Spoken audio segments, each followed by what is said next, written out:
You can kiss your ass goodbye.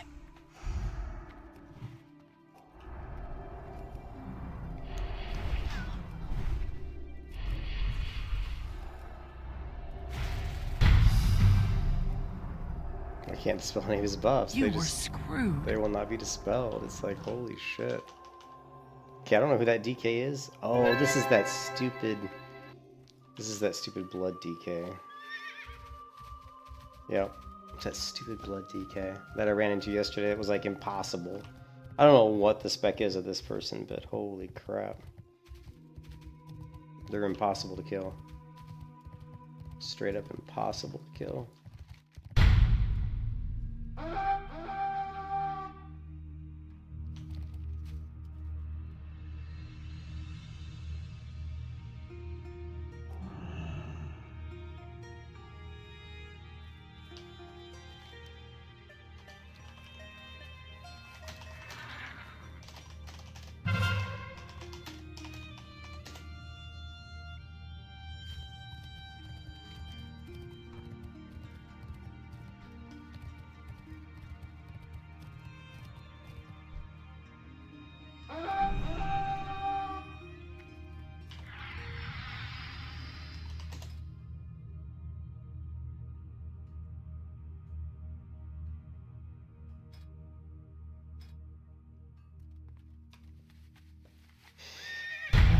This is not going too well, is it?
How the hell do I have no mana? I wasn't even... How did I have no mana? I was running around doing nothing. Where's my mana? Like, I wasn't even doing anything for the past, like, 10 minutes. Like, past, like, 2 or 3 minutes, I'm just standing around. Why did I have no mana? That is so weird. Like, I went to go into combat, I looked down, I got no mana. I'm like, I haven't even done anything. Like, seriously, I hadn't done anything. Why do I have no mana?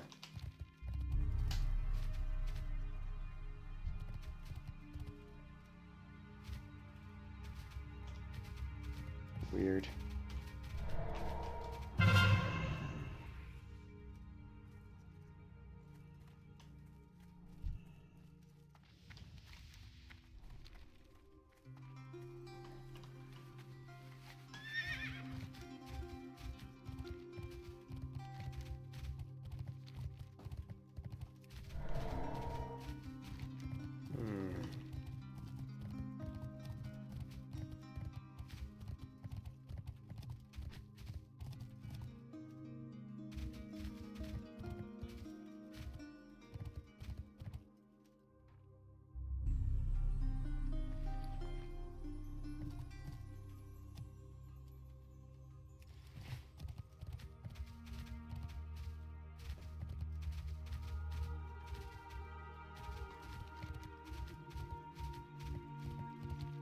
This is a weird game.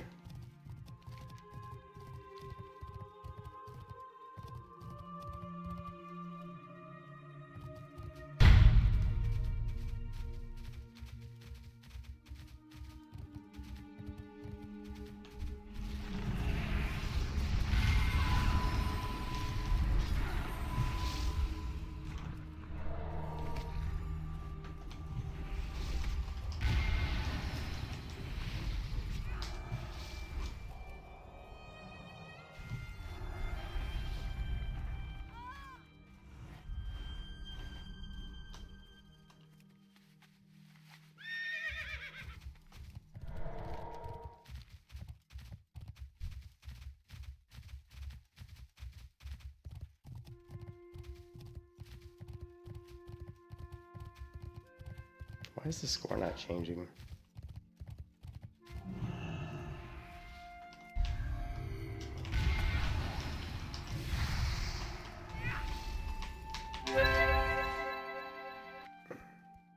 Weird. They have 3 bases, we only have 2, but okay, finally, it was like the score was even for a long time there. That was really strange.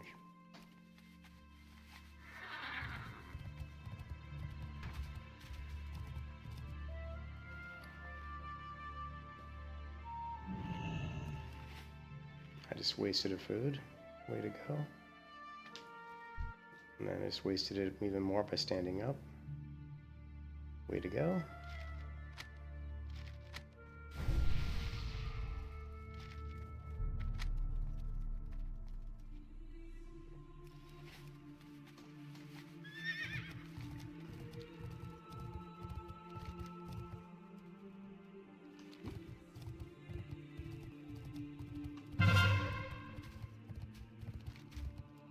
Oh, somebody got a limb.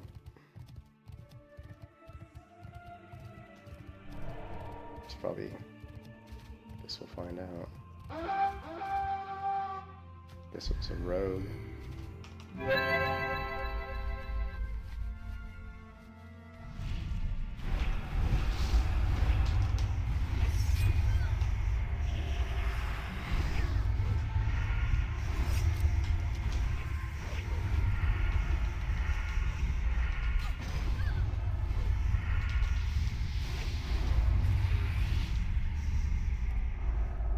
Again, I'm out of mana. I don't know what's going on. Like, my mana keeps dropping. Why is my mana disappearing? I don't know what's going on. Like, I wasn't even in a fight. Is my changing aura like using that much mana? I wonder if like changing my aura. Let's take a look. So basically, the only thing I did was I mounted up, right? I changed aura. That was it. I have no idea. Weird. Keep losing mana for some reason and I can't figure out why. My mana's going down, isn't it? Okay, no, it's going up. Really slowly, though.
Here we go.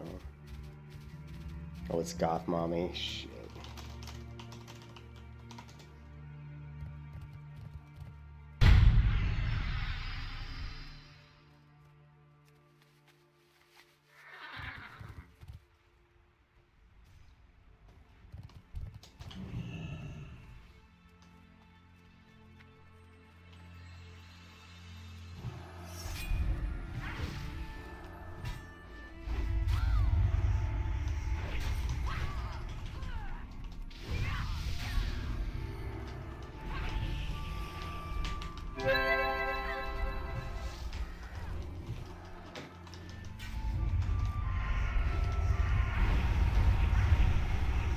kiss your ass goodbye. You were screwed. You were screwed.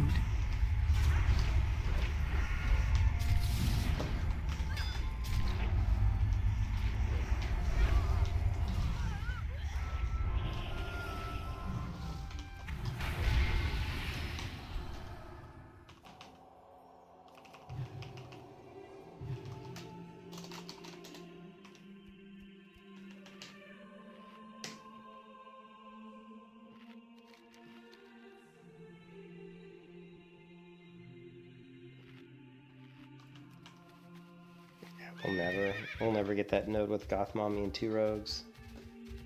Goth Mommy's like a freaking like, she's impossible to kill.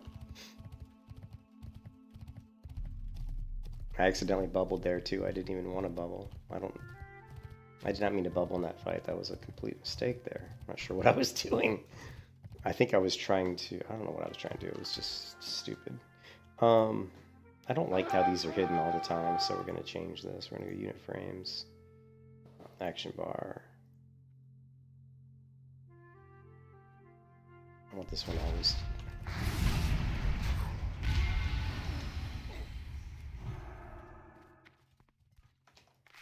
You can kiss your ass goodbye.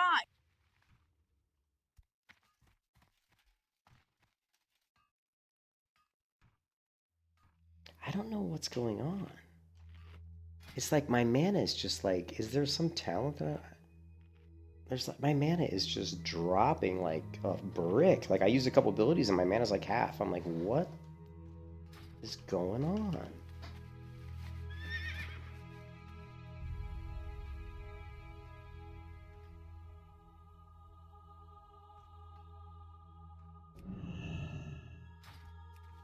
I don't know. I don't know what's going on.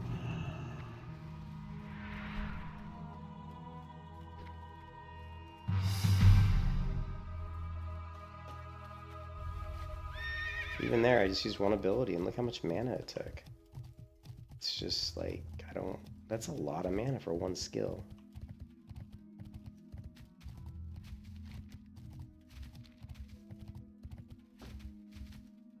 It's really weird. I was gonna say, I can't.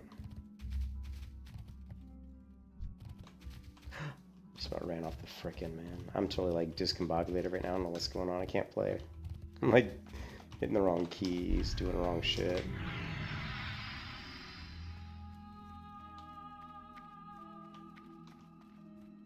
The horde was coming this way, and then I guess they veered off. Yeah, they changed their mind.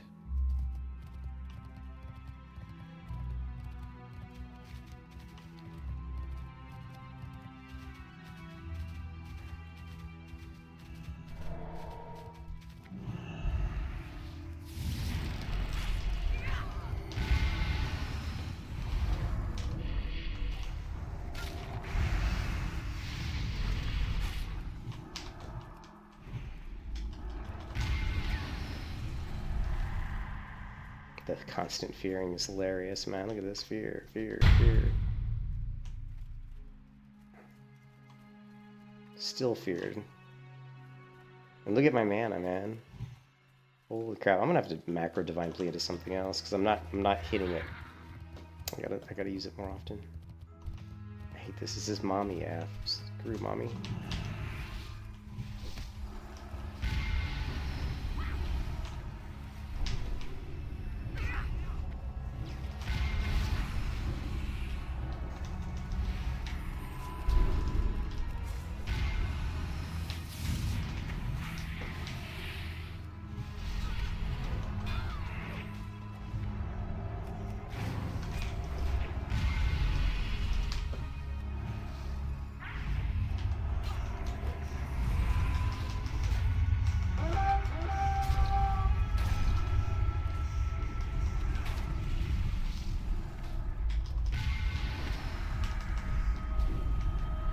It's just too many. And look, there's my man. There's too many healers. Yeah, 2 healers, a DK, a rogue. It's just too much.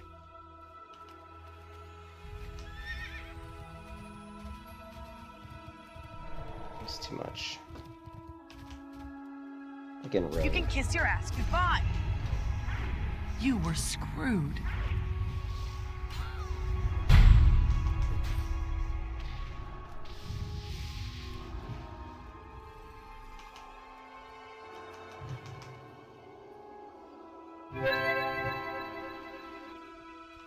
You can kiss your ass goodbye. You were screwed. You were screwed.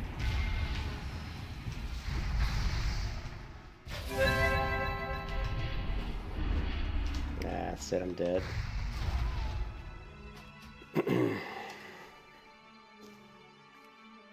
No, number 3 on damage. And I haven't even been in combat that much. Not until the very last few minutes.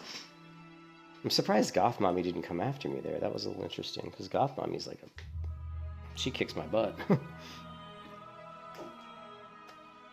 I better be sorted by damage done. Well, she's way down the list.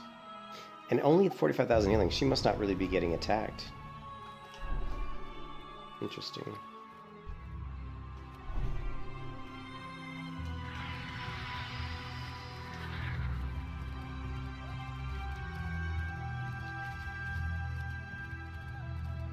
I don't know why we're trying to, I guess we...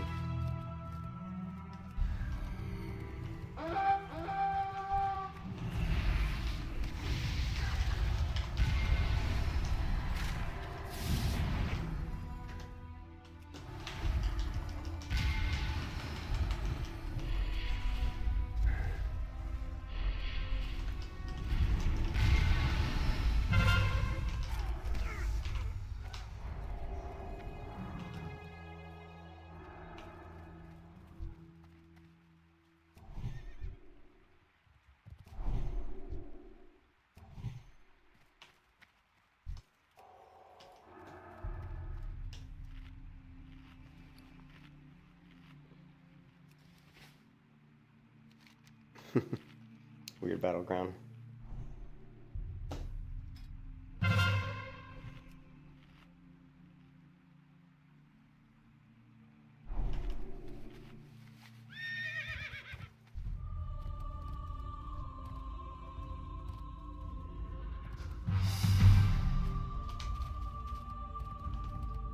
Very strange battleground.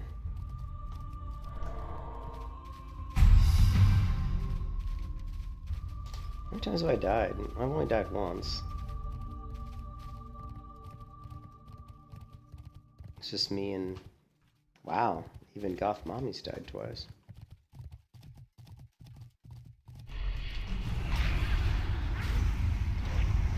You can kiss your ass goodbye. You were screwed.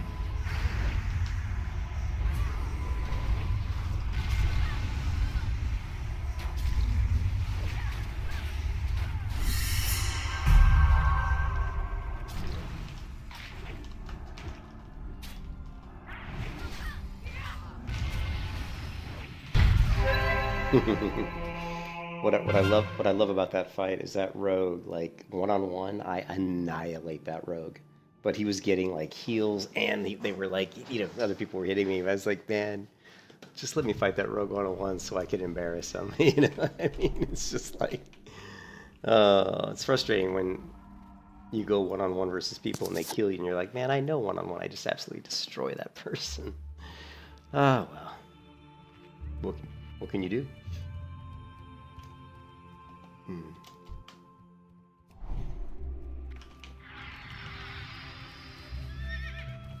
Here we go. Yeah, I don't know how many...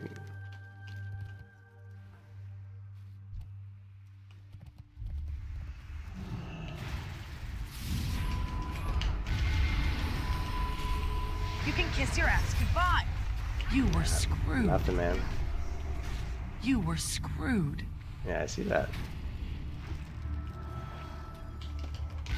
So he keeps getting healed.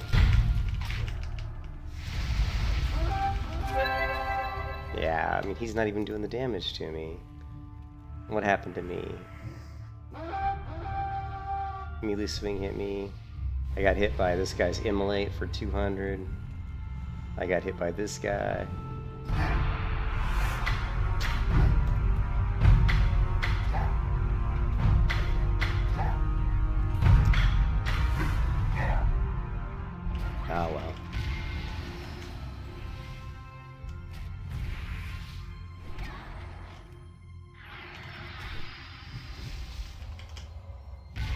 it's so laggy right here. I'll tell you what we're gonna try using my different spec just for fun.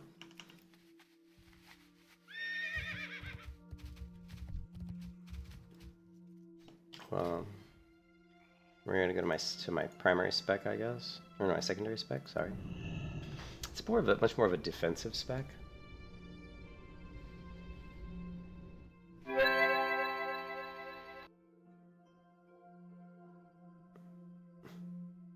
And we're gonna go with reduces the cooldown of your hammer.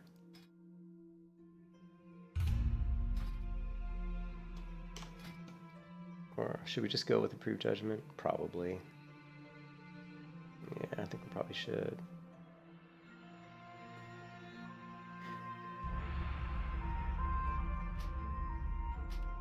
Now the thing with this build, this talent build, is our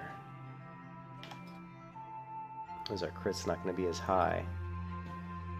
And I don't think we're going to crit as heavy. Well, let's try it. Just out of curiosity.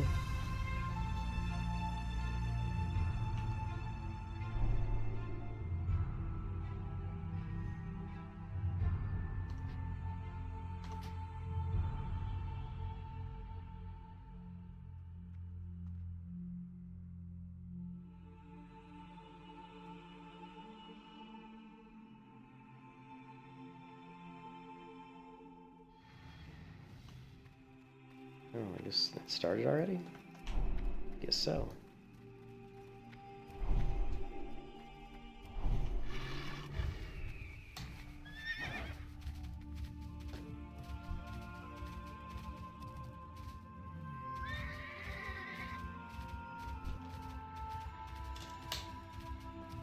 Yeah, it'll be interesting to see. And with this particular build, I should be healing more, but I shouldn't be doing as much damage, so it'll be interesting to see where I end up.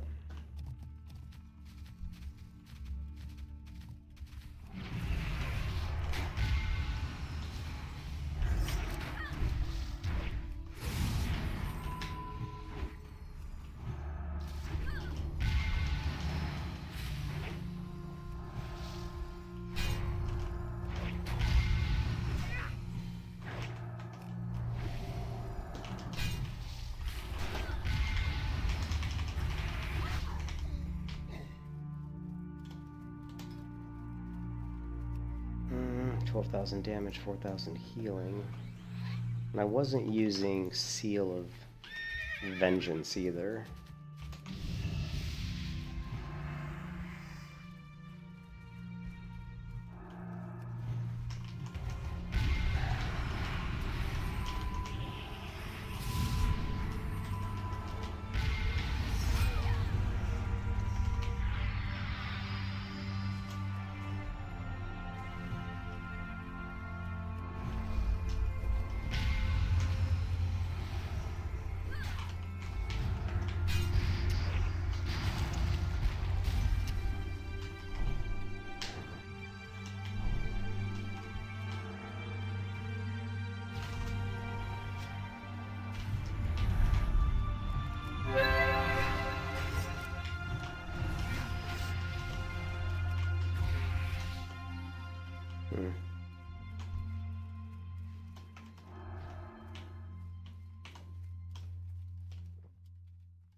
Okay, damage healing. Huh. I don't know, man. I don't know.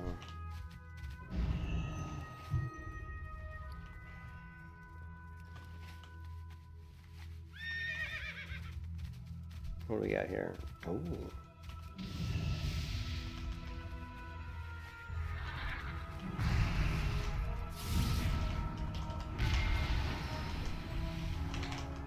Still critting pretty big there. But we had the help of the warrior who probably was beating the heck out of that poor guy.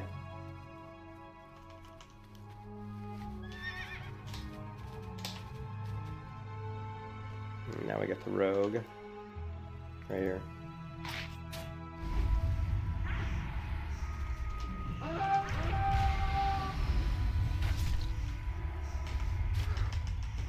Why am I silenced?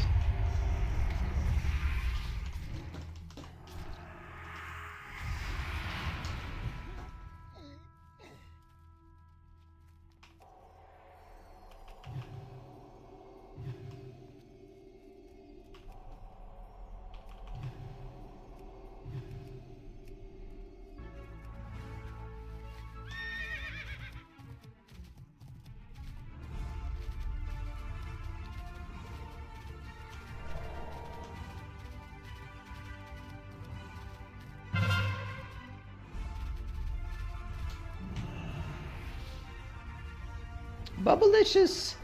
The Bubblicious. Hit me all you want, buddy. Come on, hit me.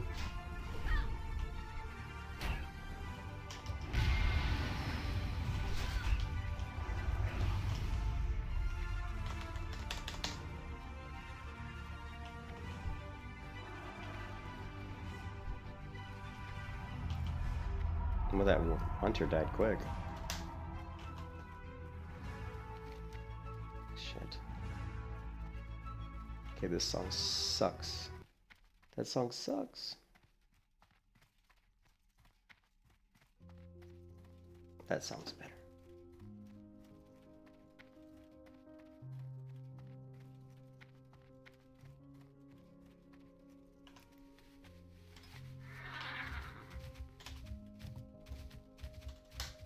Alright, let's take out this warrior.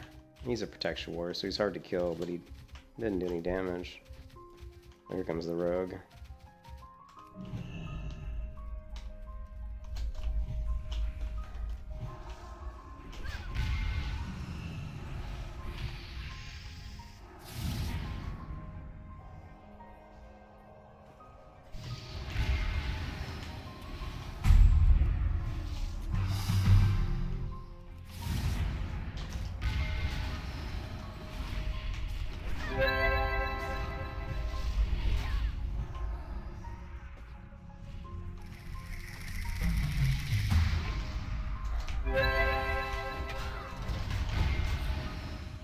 You don't know sure what happened. I don't know what happened to that guy. He just melted. Somebody else killed him, not me. But man, talk about melting. Oh, I didn't see the trap. No judgment of justice here.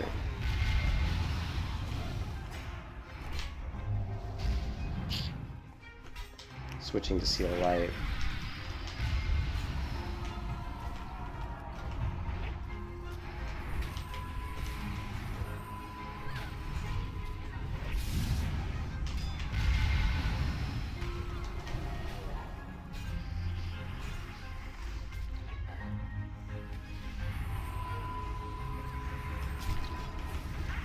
Yeah, just CC'd here. Let's just screw this shit.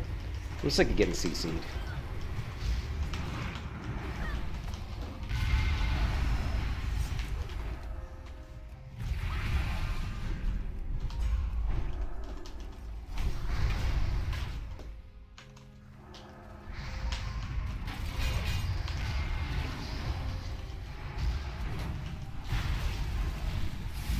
You can kiss your ass goodbye.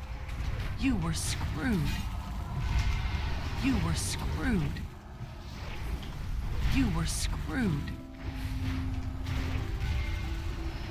You can kiss your ass goodbye.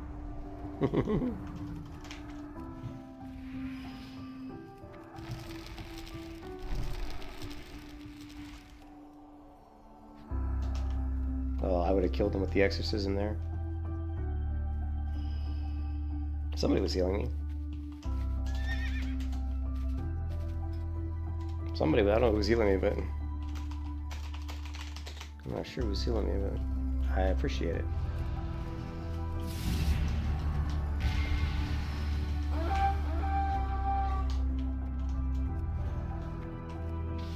He made me waste my shit, man.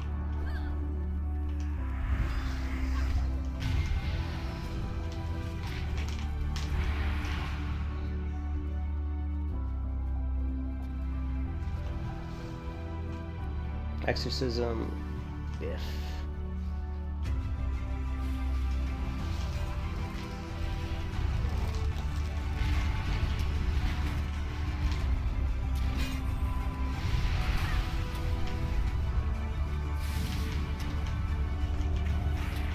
can kiss your ass goodbye.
You can kiss your ass goodbye.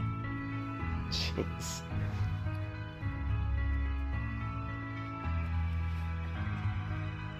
We have to buy more water.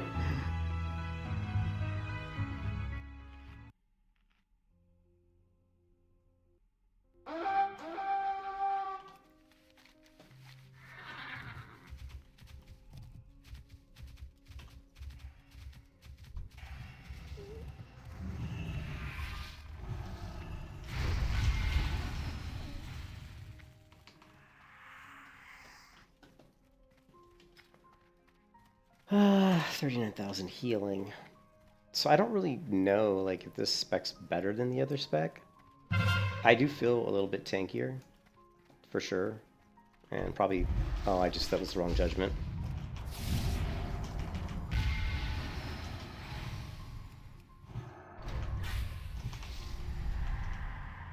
Shit. Everybody's gotta fear me.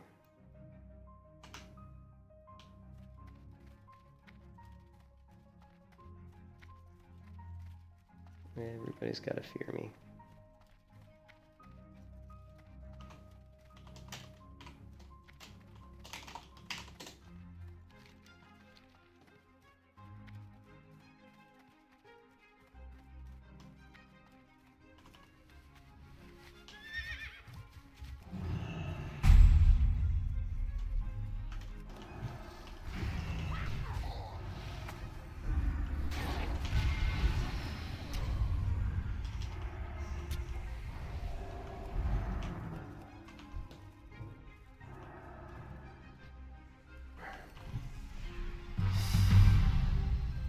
Sun Gulch perfection.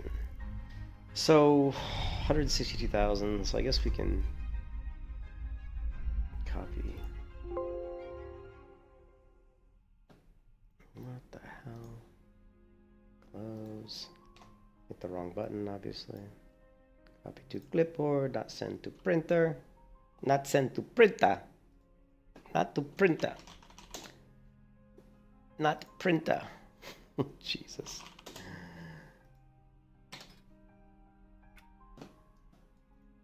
Just for comparison, we can track some of these games. We can do like a few games with this spec, and then maybe we'll try the other spec at some point.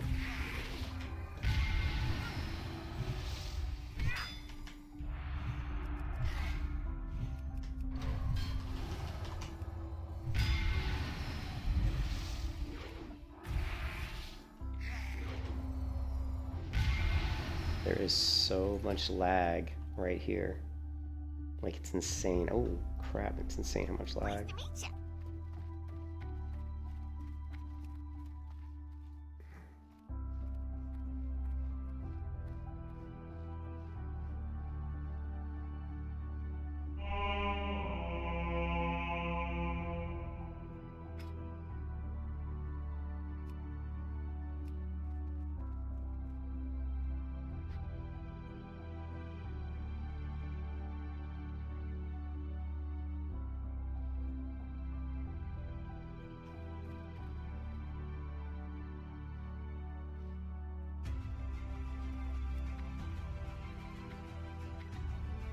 You know what, here.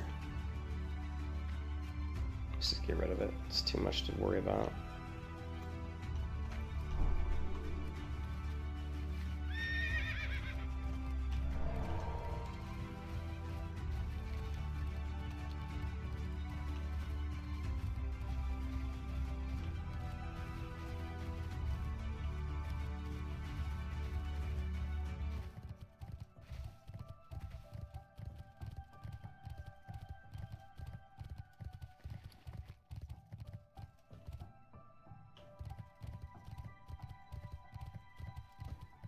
How are you?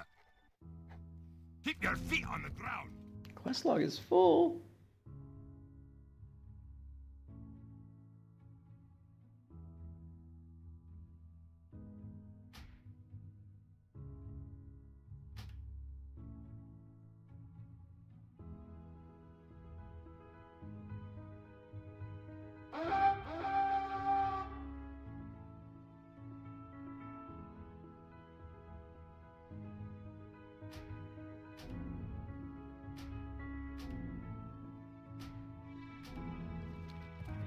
What can I do for you?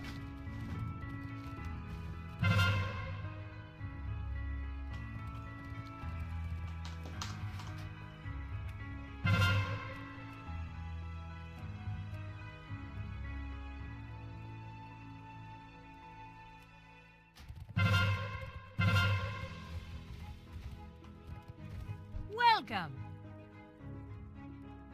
See you soon.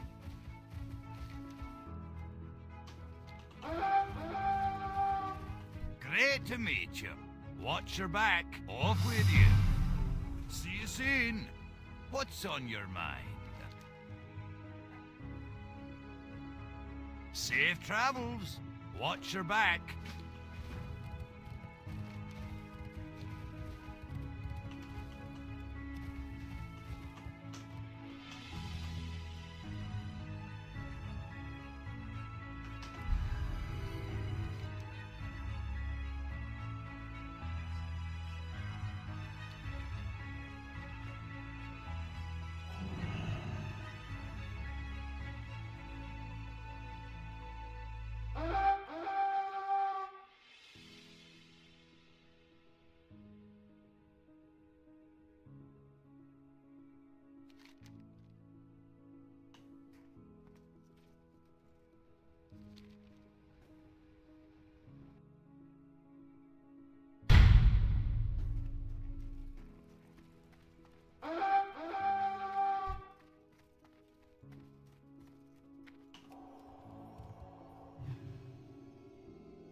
What happened to my horse?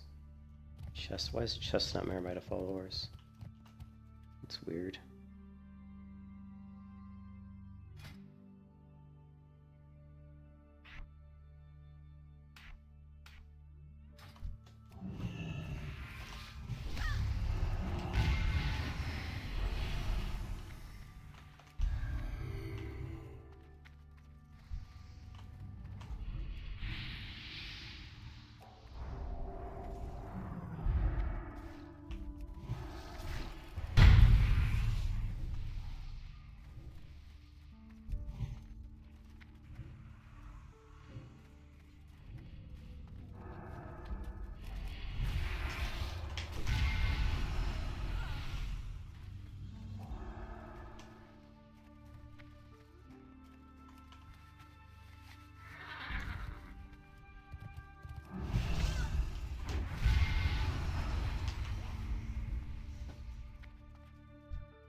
Need mana.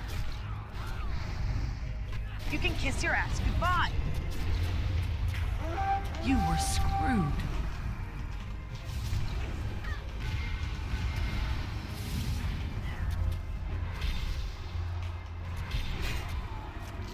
Well, that was unfortunate. I was kind of hoping to back up and get more help from the rest of my guys.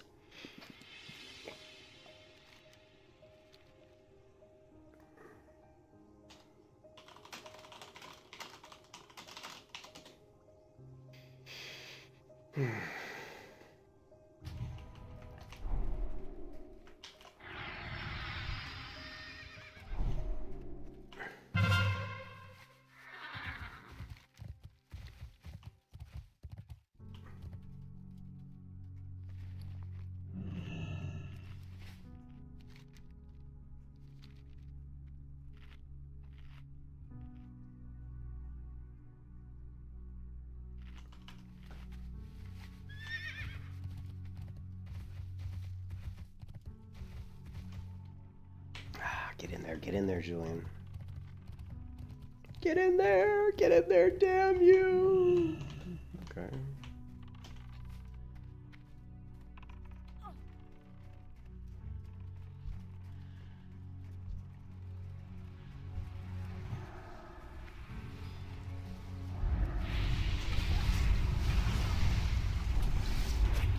You can kiss your ass goodbye.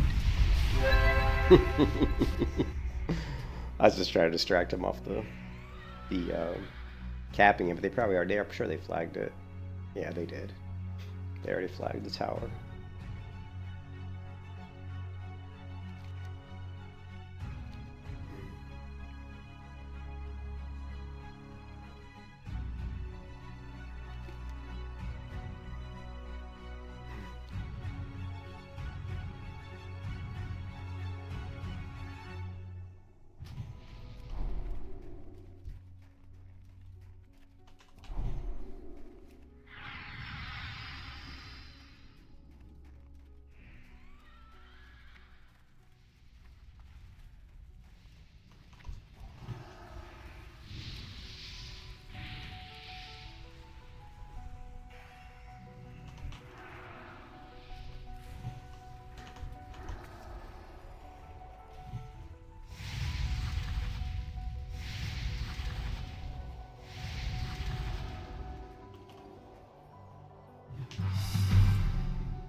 How much experience do we get? Oh, Jesus. Look at that. Holy crap. Got like 100,000 experience. That was insane how much experience. I don't know how much honor we got, but that was a lot of experience.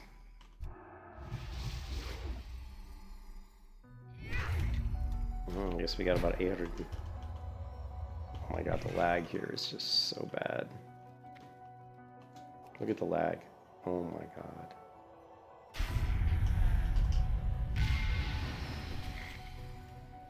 So we got,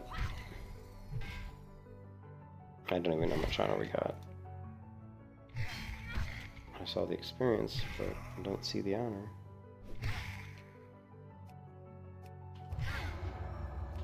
Lag. Holy lag.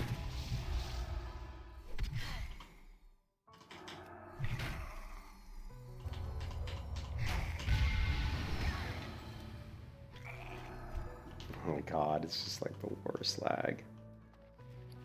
I need to get out of here.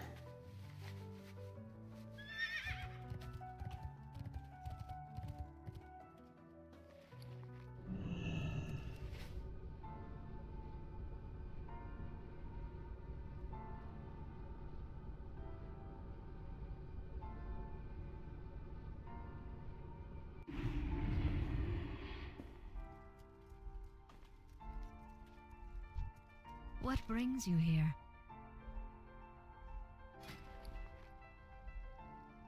Now we just have to wait for Guild Wars 2 to sell stuff. Watch.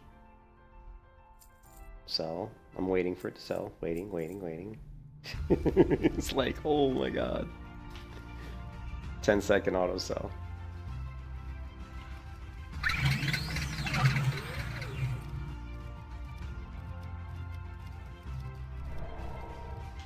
It's like, get me the hell out of here.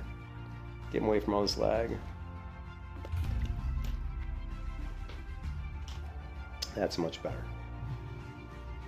Alright, so how much honor do we have? We have 38,289 honor.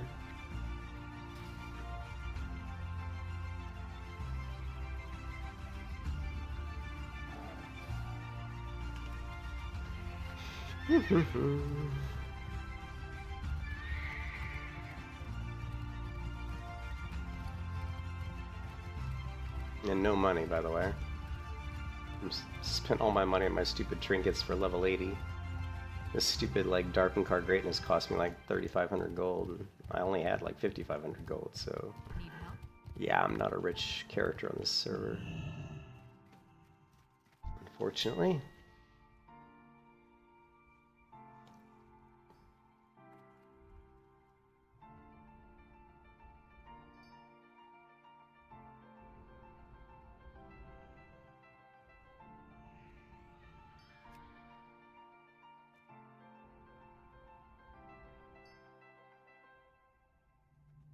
Tears of bitter anguish.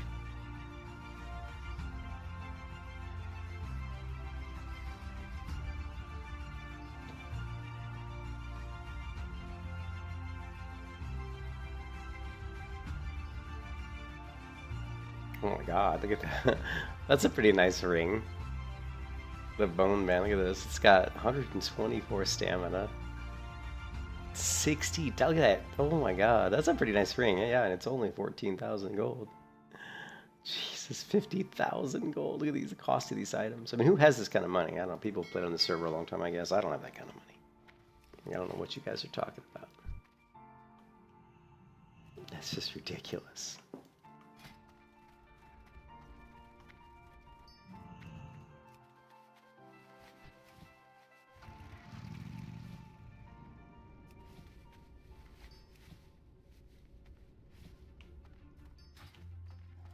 Okay, so what we're going to do is we're going to see MSBT, triggers, and what we need is a trigger for when a certain ability is available. And I don't know if you can do a trigger for, let's just say,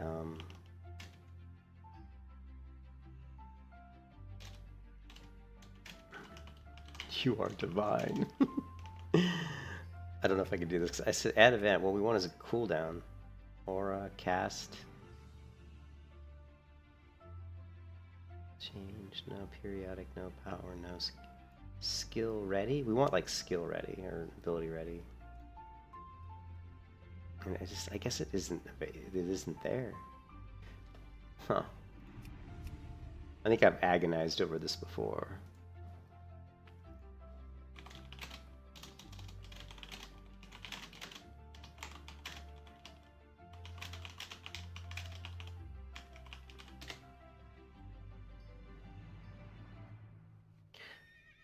It should work if you set the event player to cooldown complete and condition set skill name is equal to.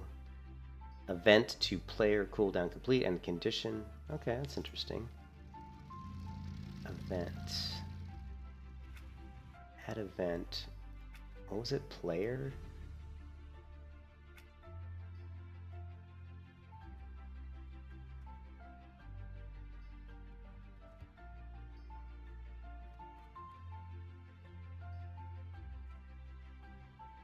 Come on.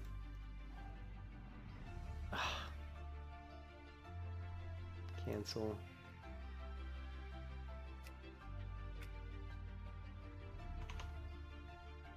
Player cooldown complete. Player cooldown complete. Okay. Player cooldown complete. Skill name. I always do is like. And then we gotta spell it right. Divine plea. Save. Save. Save. Okay, and what we're gonna do is we're actually gonna add a sound.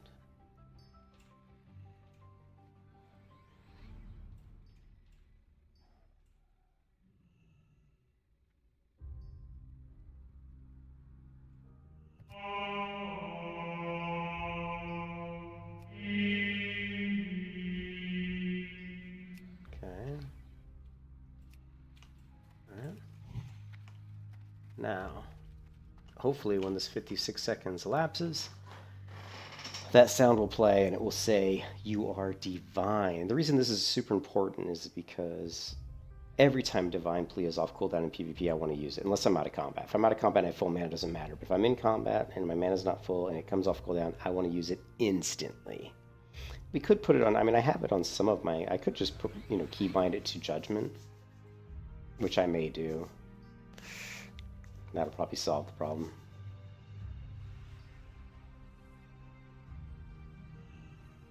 Since Judgment, you know, is, it's the cooldown, it's Judgment's like, what, 10 seconds or something? 7-second cooldown.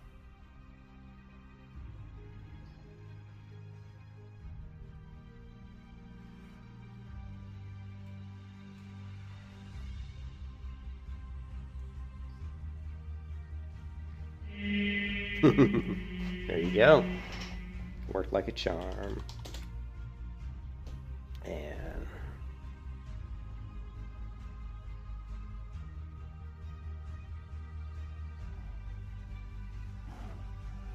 change the color to more gold.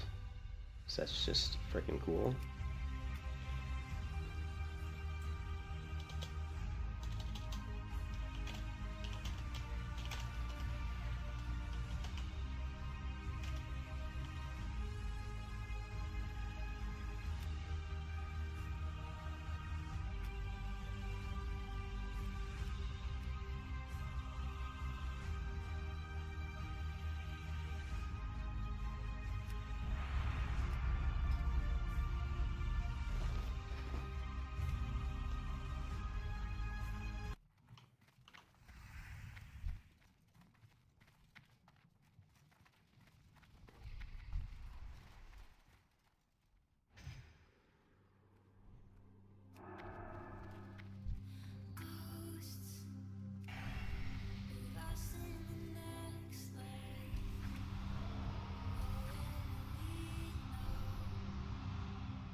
Oh my god, I have so many buffs, it's ridiculous.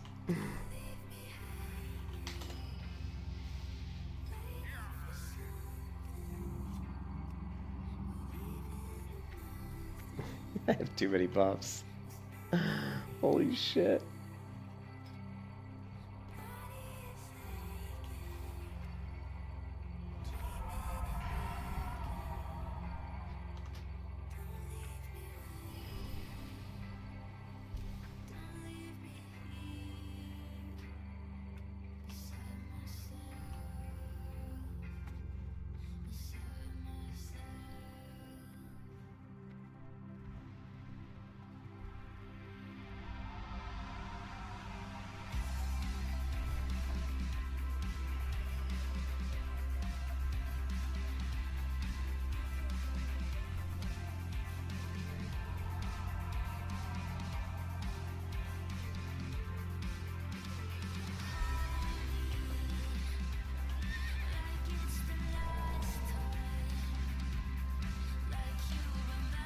I should probably go all the way down to the end just because I can tank. I can tank.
Where's my ore? Why is my ore not showing up?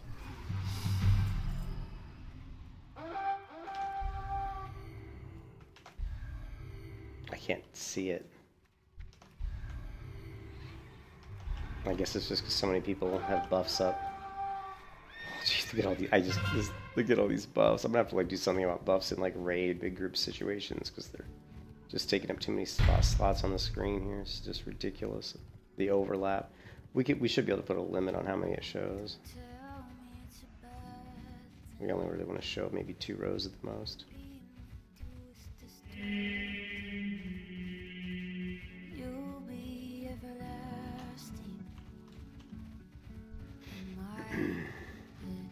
Yeah, that's really annoying. Small manipulation, the peerless invitation, test the limitation of my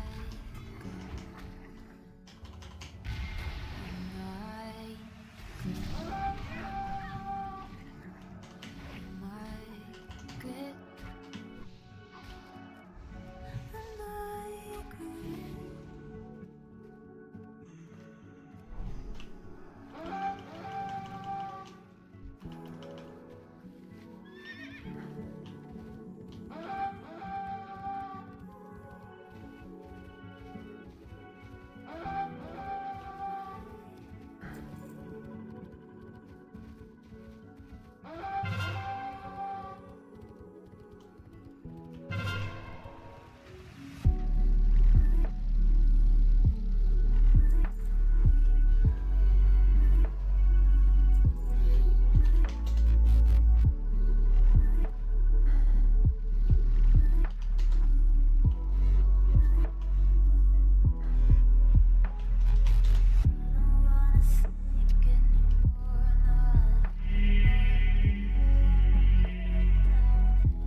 kiss your ass goodbye.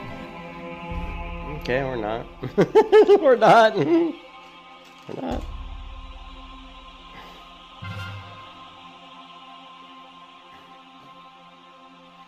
Yeah, they didn't look like they were ready to go. I'm like, you know,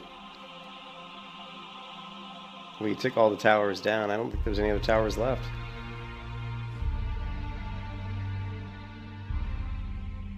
Oh well.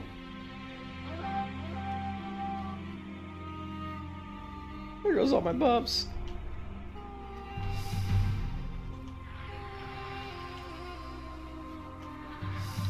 I should have just stayed at our base to keep the other team from capping.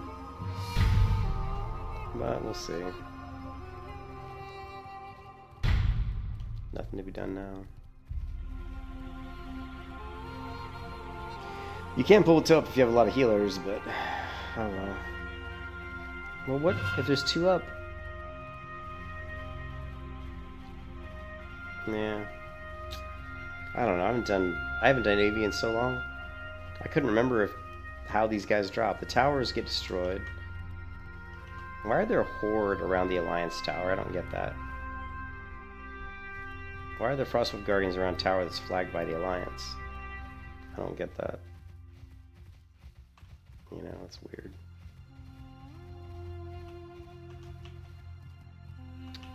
Oh, Jesus Christ.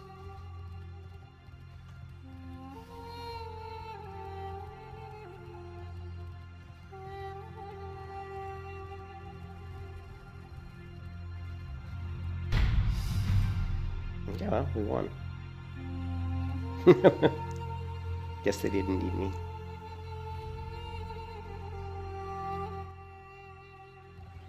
Alright.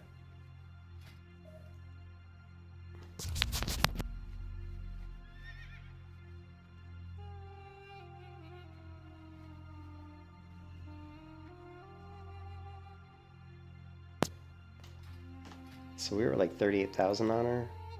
So that got us like, I don't know, 2,000 on her, I guess? Got us a lot of experience, though.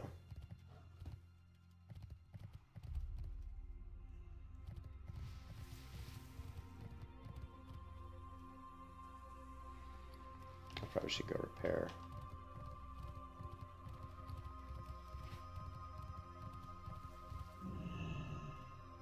What are you looking for? 4 golden repairs. See you later.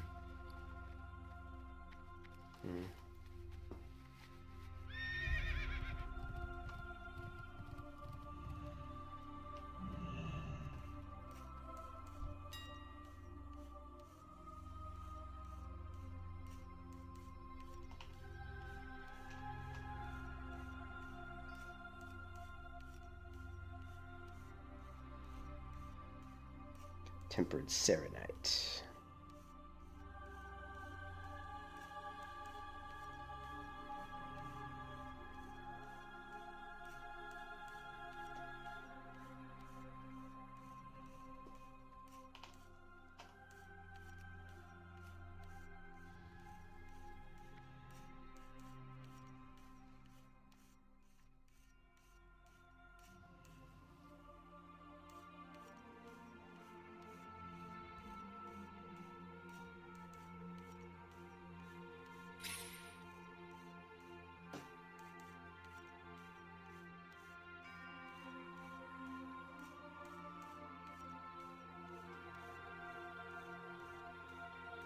Their guild's called a PvP guild.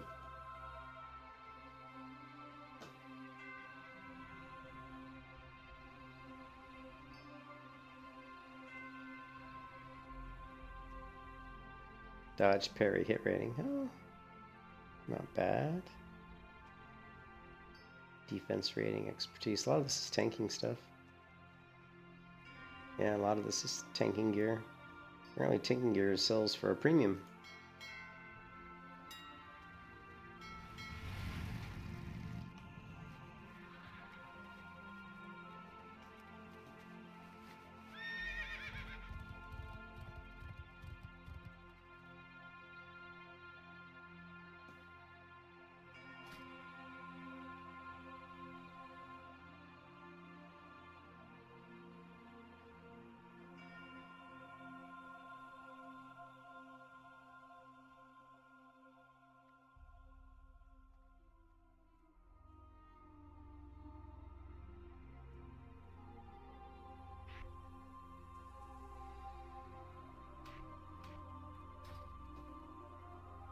Oh yeah, let's take a look at the.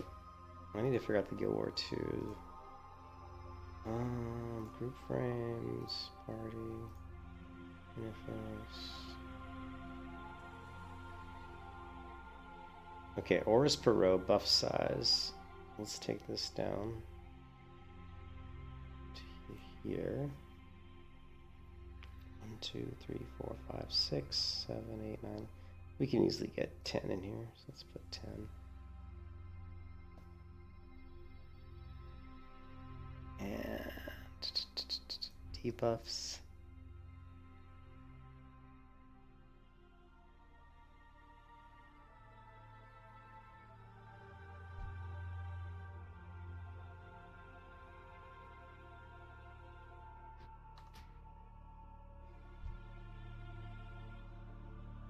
Can I not move this window at all? Should be able to. It's weird.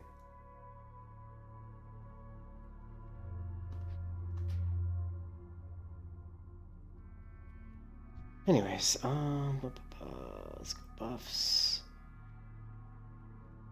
Okay, so yeah, that's just down here. 30. General. Player, unit frames. Target. Aura size.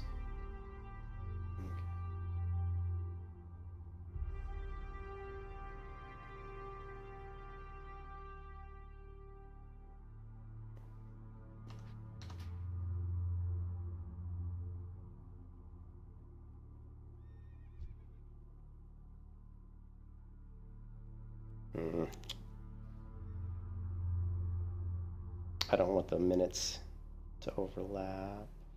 I guess it'll.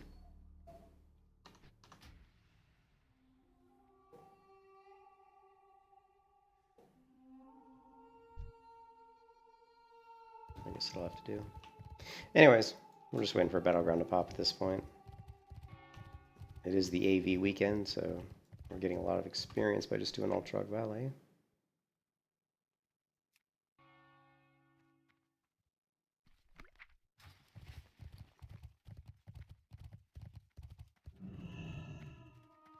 How are you?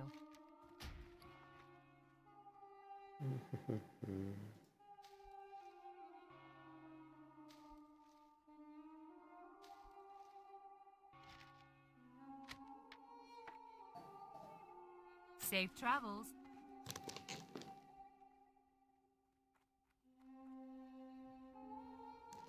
Hold on a second.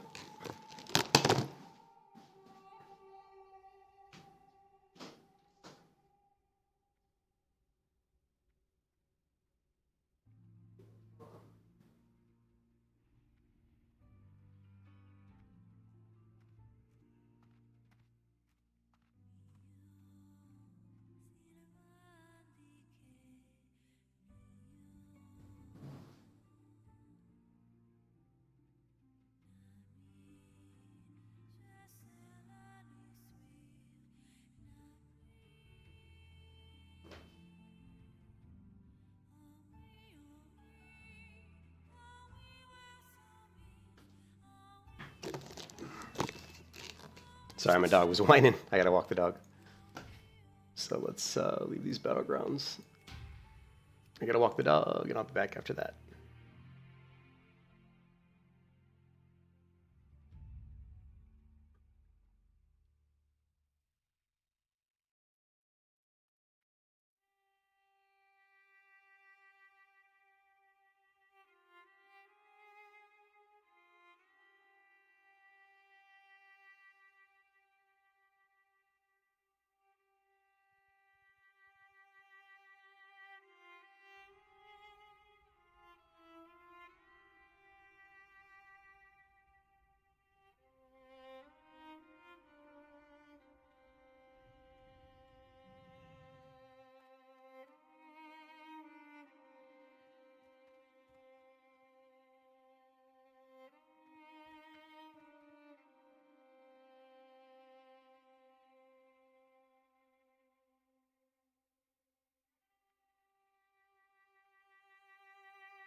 Alright.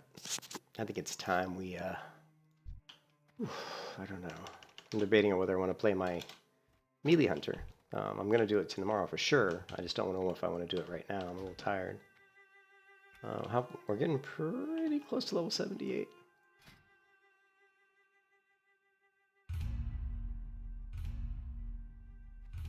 I think we'll do a few more battlegrounds, maybe.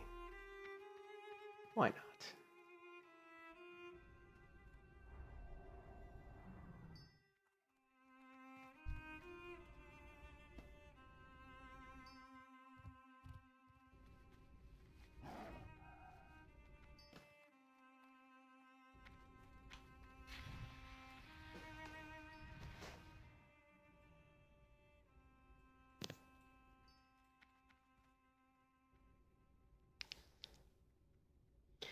Anyways, so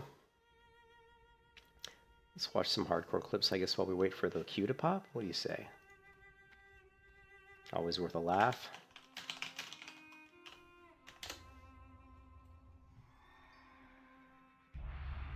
Oh, as soon as I was going to do that, it popped. Of course. And we're losing. Oh.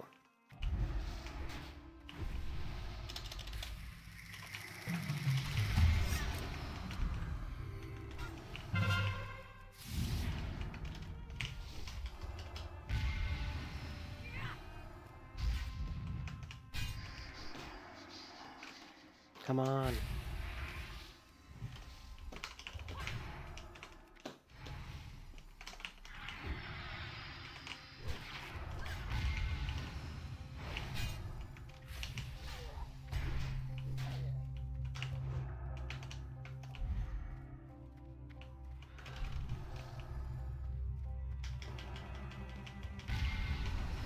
He's gonna fear me, so let's move down this way. All right.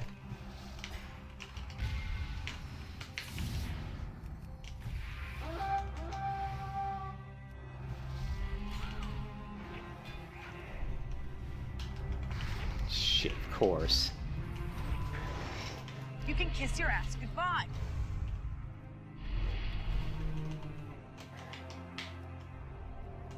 You can kiss your ass goodbye.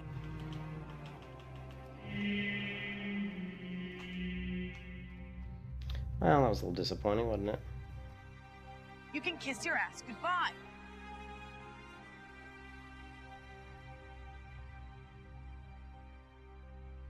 One thing I've noticed is there's people, now this is really funny, there's people that are stopping leveling at level 70 and twinking at level 70. So they're purposely like, and I think the reason they're doing it is because they think it's cool to be like level 70 and you think they're going to be really weak and they kill you. Like they're like, oh, look at me, I'm level 70, I can kick your ass. But I mean, it's really stupid because if I'm like level 77, like me, and I've got good gear, I don't care how good you are twinked at 70, I'm still going to probably roll you, you know what I mean?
can kiss your ass You were goodbye. screwed.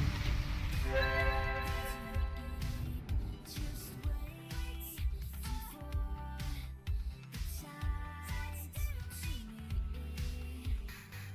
And when the currents take a side again, to opposite oceans, out of the hands of safety, from the shallows to the deepest end, places we break and bend.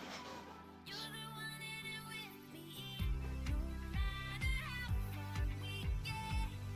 Oceans we are and still connect. And when the currents circle back again, they'll carry us with them to the arms of the same sea.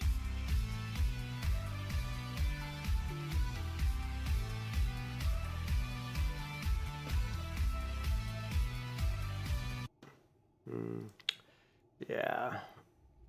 It's always the same story. Like, it's always the same story. Always the same story. Same idiots. You know, one thing that irritates me is that Embers Adrift, I purchased this game and they changed it. Like, it used to be, and I understand that game companies want to make money, but I purchased this game when it wasn't even Embers Adrift. I mean, it was like, you know, a different game, you know.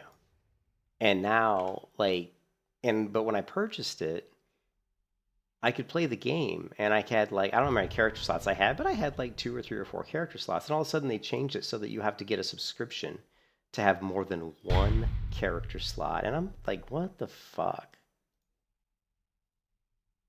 So, anyway.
It is freaking hot in here. Why is it so hot in this office? It's because it was really cool here in Florida like 2 or 3 days ago. So it was like the temperature in here dropped down to like 73, and so of course I got used to that, and now it's not that hot anymore. Anyways, we'll see if someone responds to that, because I think this is bullshit. Like when I go into Embers Adrift now, like I can't even like have more than 1 character now, and it's like I bought the game and I could have multiple characters, but now they've changed it so that you can only have 1 unless you pay for like a subscription. And to me, that's kind of, I'm not really a big fan of that. I think that's kind of almost predatory. It's like a bait and switch. It's like you sold me a game that I could play and have, you know what I mean, and have so many characters, and then you changed it. You know what that is?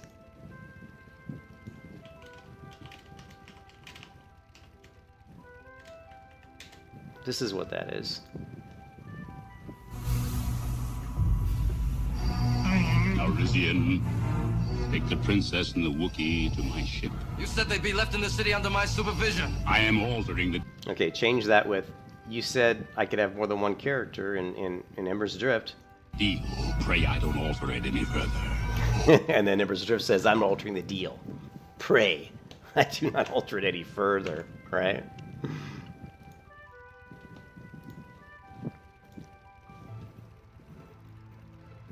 Alright, hold on a second.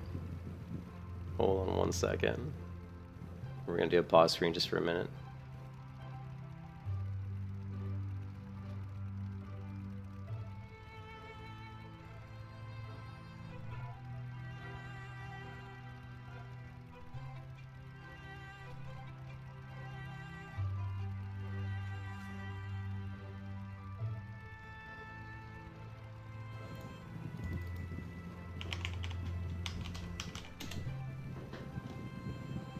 So now you go into the game, and it says, you know, I've got a level 2 character. Oh no, now it's working. Now it's like letting me pick between them. Okay, this is really weird. Now I'm gonna delete this because maybe it was just like a glitch, maybe? You know, maybe it was a glitch. But when I logged in yesterday, it told me I had to activate a character. You know, like it like said I had to activate a character. So that was just weird.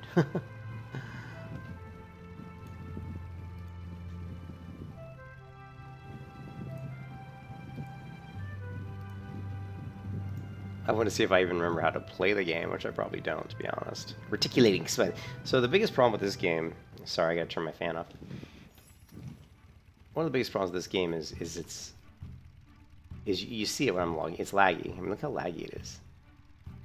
Now, it's mostly because it's still loading, right? So it's going to get better. But you can still see it's lag. Laggy, laggy, laggy. It's still laggy. You know? Look at how laggy it is. Lag, lag.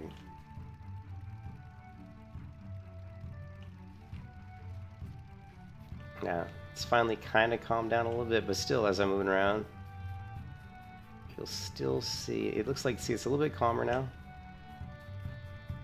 But you can see the movement's a little jaded. It's just not super polished. The game is actually pretty good, believe it or not. You know?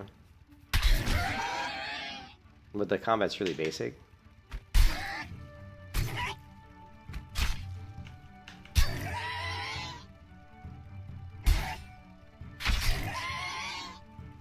Now there also is an auto attack.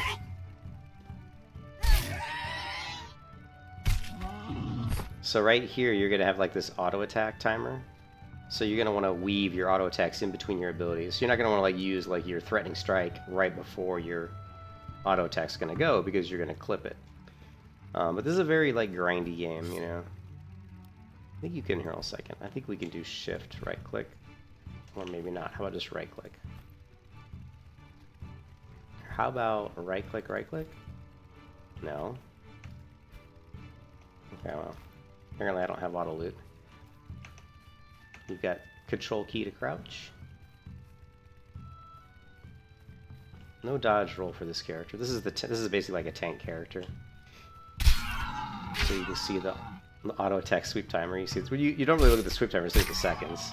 You know, 3, 2, auto attack. Then I can start using my abilities. I can go for like a enraging strike. This is like a taunt.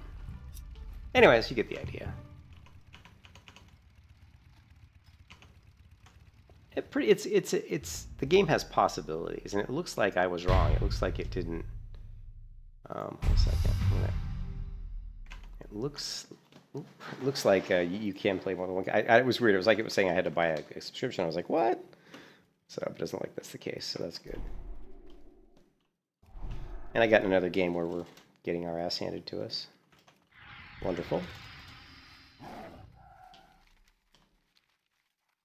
Always fun, right?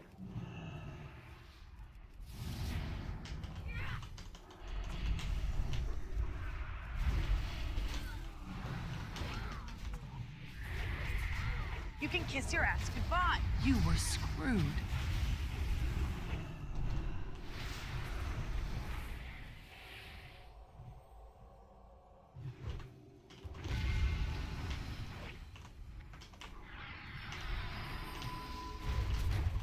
You can kiss your ass goodbye. You were screwed.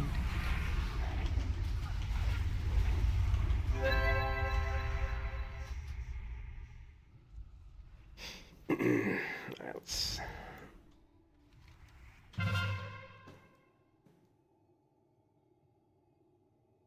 Yeah, this isn't gonna happen. I'm just bored to death. I'm just literally bored to death of playing this. It's always the same shit, right? Like it's the same stuff, and you know, in Wrath of the Lich King Classic, it's like, you know, everybody's min-maxed the game to death. Everybody, I mean, you kind of know what you're getting into. Like, you know what classes are decent. There's no really any surprises in Wrath of the Lich King. It's just whether or not you want to do that stuff and kind of run through and you know, level up your character and, you know, and you know, what do you want to do? I mean, do you want to do PvP? There was some guy that was watching my streams who wanted me to level up a character and get in the game, and then he disappeared. I haven't seen him in days, and I'm like, he never invited me to his guild either. So he never invited me to the guild. I don't know what's going on. It's like, so if you really wanted me to get in the game, and I played like for like a week, leveling up a character on Wrath, and he kind of logged in once in a while, said, if you need help, let me know. I'm like, well, I'm just leveling up, right? But, you know, maybe he should have invited me to the guild at the very least. Anyways, whatever. I don't really give a shit. I'm trying to think what account we were supposed to be on here. I think it's this one. I'm just really bored a while right now. I really am. We need a new MMO, man. We need a new MMO. We could play like Overwatch. No, thank you. Diablo, no thanks. No. I don't want to play any of these games. New World, no thank you. Look at my wish list. I got a lot of games on my wish list. I've always wanted to play Hellblade. I've never done it, but it's a cool game. I think Isles of Valor, it's mixed. Hey, what's up, Joshua? We need more. Yeah, hey, how's it doing? How you going, Joshua? It's like we need something new. You know, I mean, I'm playing the same game since 2004. You know, Isles of Adelar is one of those like indie MMOs, so it's going to be, you know, kind of like, you know, like the Embers Adrift I was just showing you guys. I mean, I don't know how smooth the combat's going to be. That the reviews are mixed. So if the combat was smooth, like if it was really smooth, I'd be interested in playing it. Let's see what the reviews have to say. Really excited about the idea of a co-op art. So it's a co-op RPG. Feels like good foundation has been laid. Overall feels in place fairly smooth. Combat is a bit clunky and buggy. Arrows didn't seem to do any damage, but overall I like the feel and concept. Music and sounds were actually not bad. Animations were weird at times. You know, there's another game I've got. I probably don't have it installed. I'm pretty sure I don't. It's called Craftopia. And it's actually a pretty cool game. I don't know if it's the developer.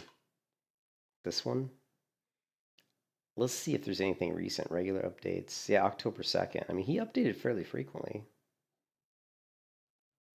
He used to update a lot more frequently. Like, see, look, July 1, July 4, July 5. See all these updates he made? 8, 6, 7, 13, and then it looks like, you know, the updates are getting further. Look, notice how the updates are getting further and further apart.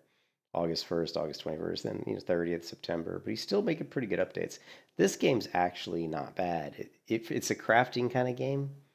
I mean, obviously it's Craftopia. If you've never played it, it's got a great sound, like musical soundtrack.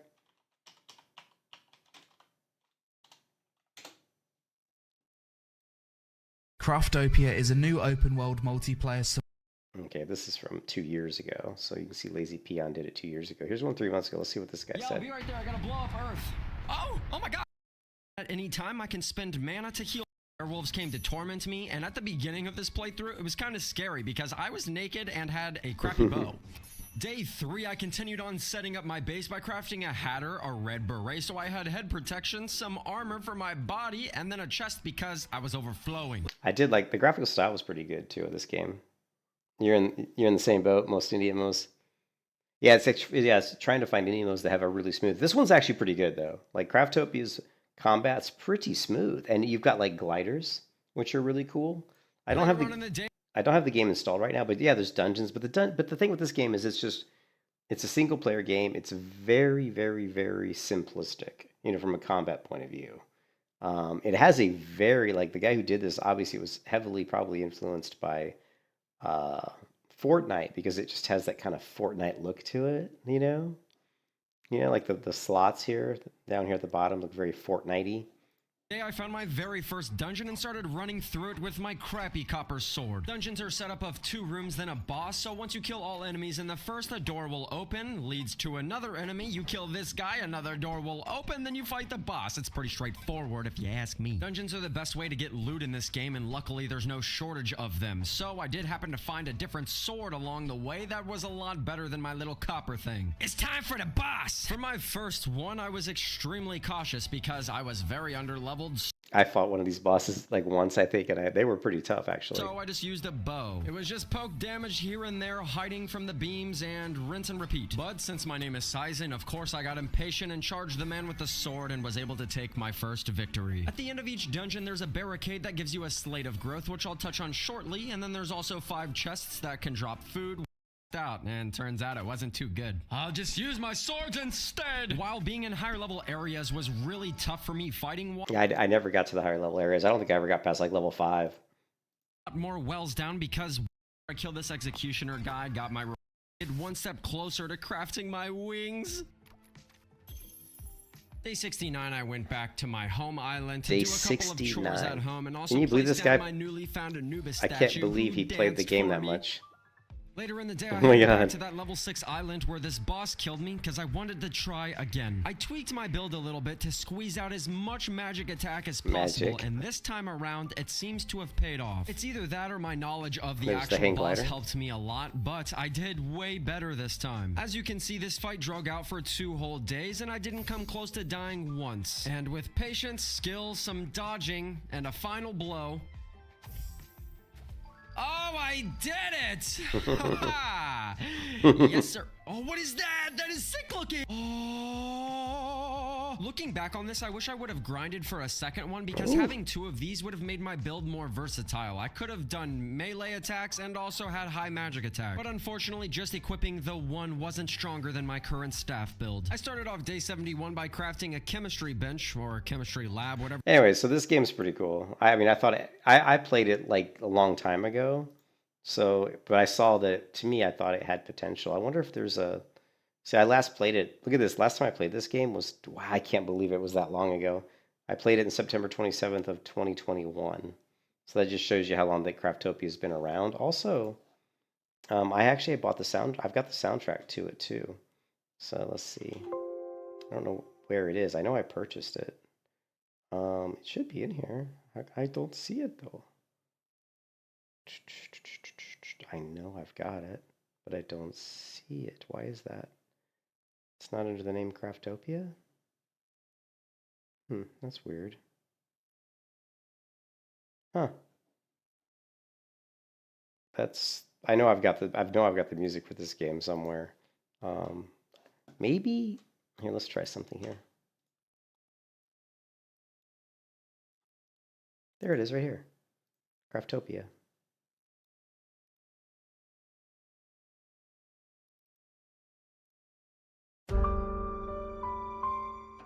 It's got a beautiful title song.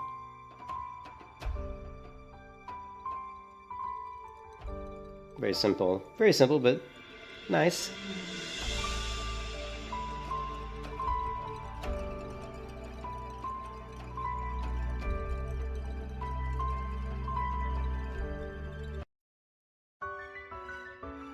Here's the full main theme, I guess.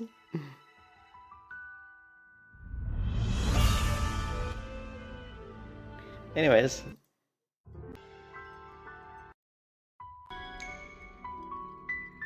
I just, some pretty basic stuff, but not bad. Oh, no. Use the wrong skill. Look at this boss.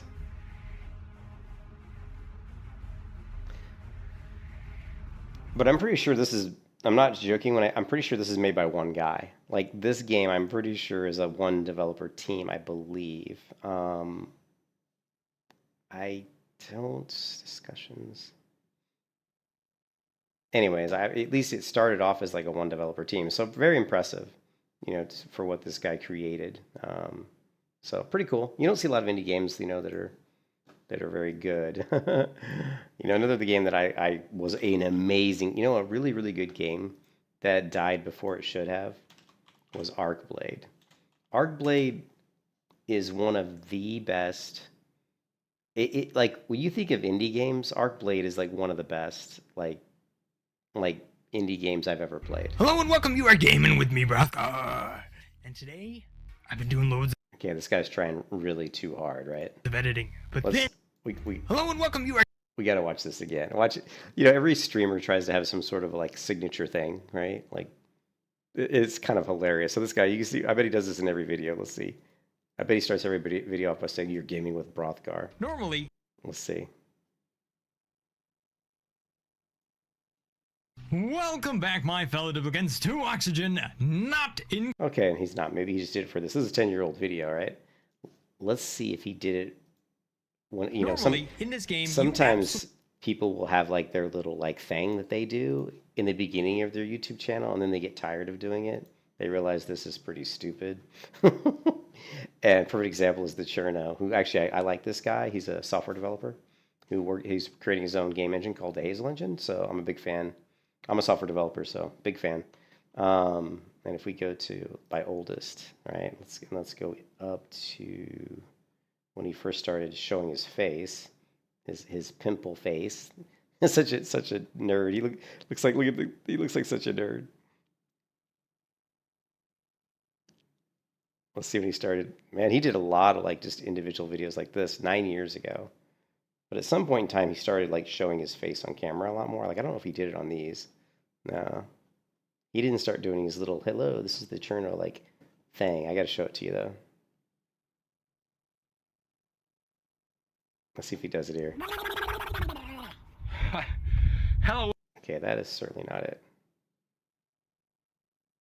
8 months ago, and I don't know. Whatever. It jumped. It jumped. Anyways, let's go back. What does it look like to these guys, to the oldest? Let's see if he does it on one of his oldest ones. Let's see videos.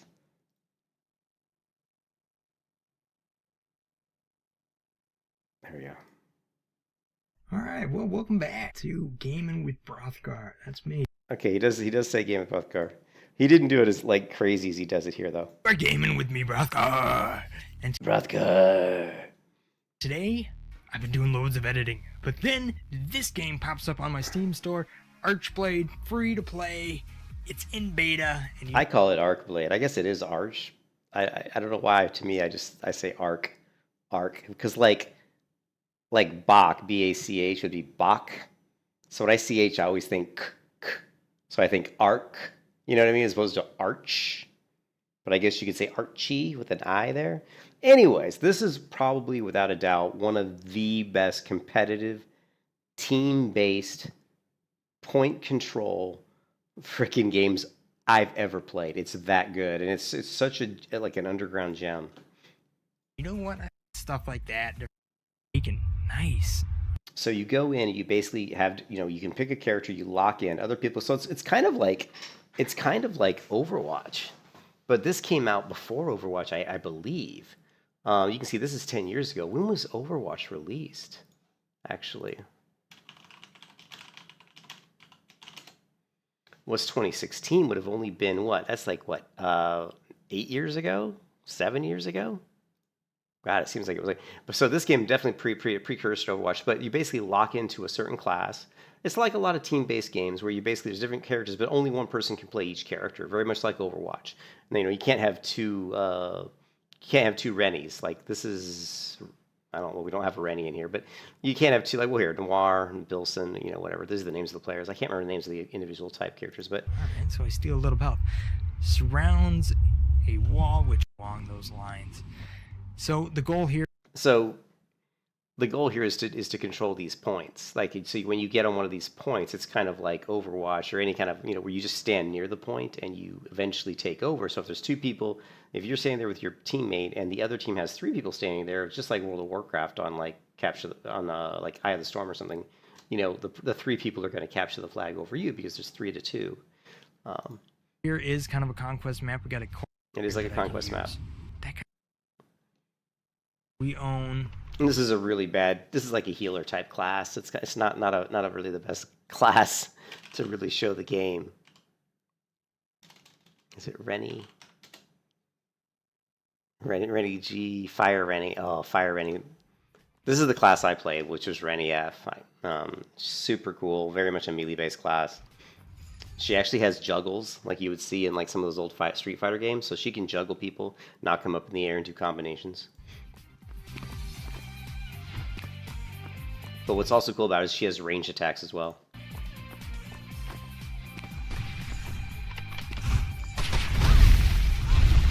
You can see here she's going for like an air juggle.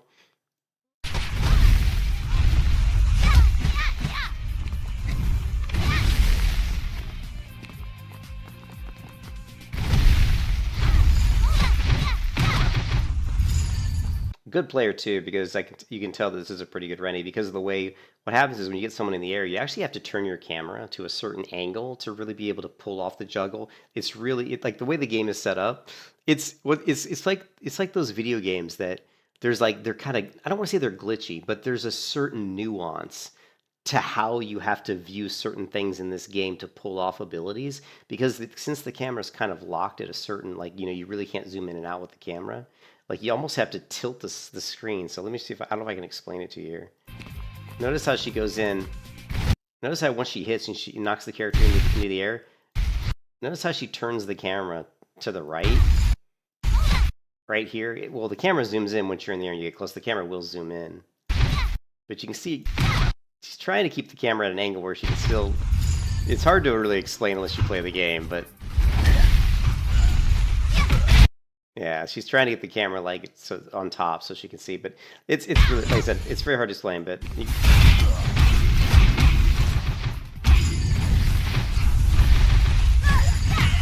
and also the other thing that's really cool is she's got an ability here that she used where she throws this fire on the ground that kind of streaks across the ground. It looks like a whirlwind of fire. What's interesting about that ability is when you throw it out, when you turn the camera, so when you rotate the screen, you're turning the direction in which that whirlwind of fire is going, which is really unusual. Like, I've never really seen a video game do that. So check this out. We'll do it in slow motion. Right here. Oh, we got 1080. Right here, you can see that here's the red whirlwind of fire to the left. It's going to go in the direction she's facing. So as you turn, it moves. The fire actually moves. Makes it a really powerful ability because you can start in one direction, and then if there's another character that comes up to your right, you can actually really quickly turn and have the fire move towards them. It's a really neat ability. Kill. And of course, kill, the sound effects, just top notch.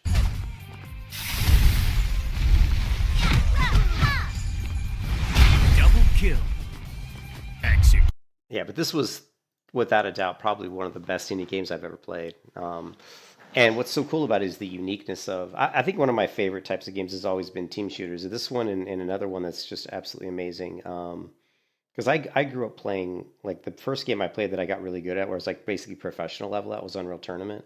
Like, the 1999 version. I was basically so good that when I went into servers, I got banned because people thought I was botting, but I wasn't botting. I was just that good. My aim was that good, and I was so good playing with all the different weapons that I commonly, like pretty commonly, was banned on servers because people thought I was cheating, but I wasn't. That's when you know you're really good in an FPS game, when the people, these server admins, ban you because they think you're cheating, but you're not, you know?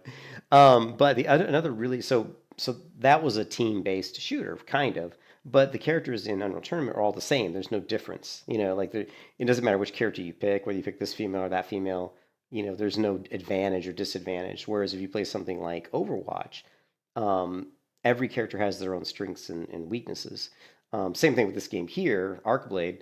Each character has strengths and weaknesses. Rennie F is really good in close with melee, but she's also got some ranged abilities. But she can't, like, just... The character she fought in the beginning here is a sniper, right? So if you look at the very beginning, this person behind the pillar is a sniper. She's got a rifle, and she can actually kneel down and use and zoom in with a scope and snipe you from very, very long range. So and she's actually one of the most powerful. This character here is one of the most powerful characters in the game. Actually, no, I'm thinking of a different one. But this one's really good too. But you gotta have really good aim, and there's a nuance to, you know. But this character is really good. These two are, I think, two of the best characters in the game. But so this is a team shooter where the characters are different. Same thing like Overwatch. So when Overwatch came out, I was super excited, super stoked, because I was such a good FPS player, like really good. And I liked games like this game here that I'm about to show you, which is another team shooter, right? And this was also an amazing game that had too short of a lifespan, right?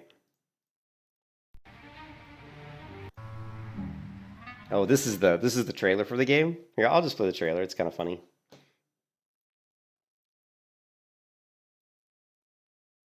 It's actually really funny. And Joshua, when you talk about games, this is not an indie game. Like, Arcblade was an indie game. It was made by a team of about 13 people. Literally 13 people made that game, and it was a very, very good game. It didn't have hardly any bugs. It ran really good. The TCP/IP play was fantastic. Whoever did the network play for that game, they should get a raise because they're freaking phenomenal. This was made by obviously like a big DC or something, some big gaming company.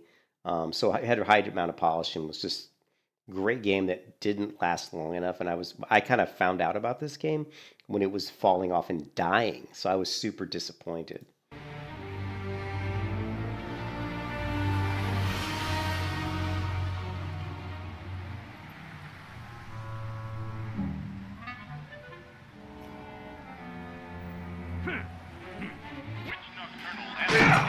Batman's gone! It's our turn to protect the city! Let's tear this town to pieces!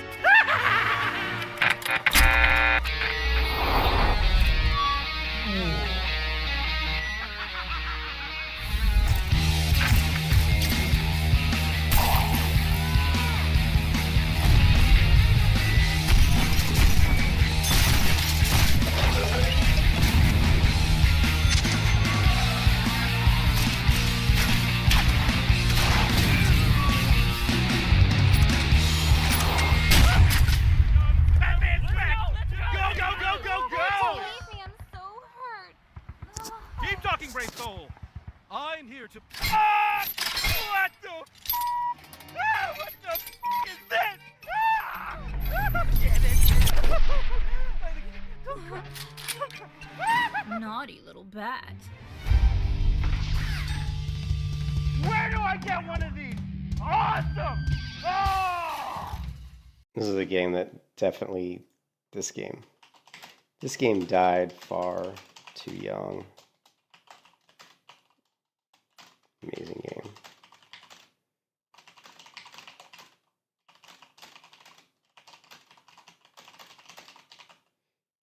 So, and this came out before Overwatch as well, but this is in the team shooter. I want to show you the gameplay though, because the gameplay is really cool.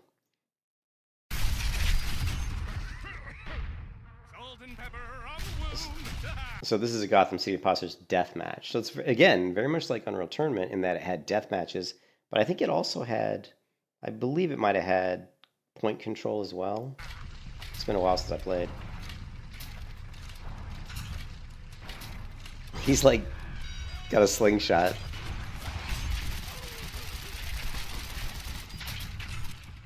But the game ran super smooth. Great, again, great network play. Really good network play. And the typical thing with aiming, which any good FPS should have, see how the aiming cursor is really big? That's because you're moving.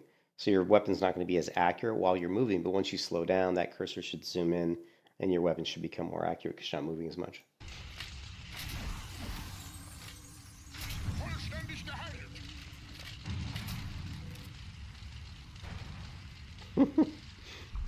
And if you don't notice, he's rolling around on roller skates. That's, if you listen really close, you can see down here, roller skates. So he's actually roller skating around. So the other thing that's really cool about this game is there's different type of movement abilities. You know, the roller skates are really cool, but there's also like a, you know, like kind of like how Widowmaker has her harpoon or whatever it is. They have that in this game as well. So, and again, this game came out before Overwatch, so I really think Overwatch took some tips from this game.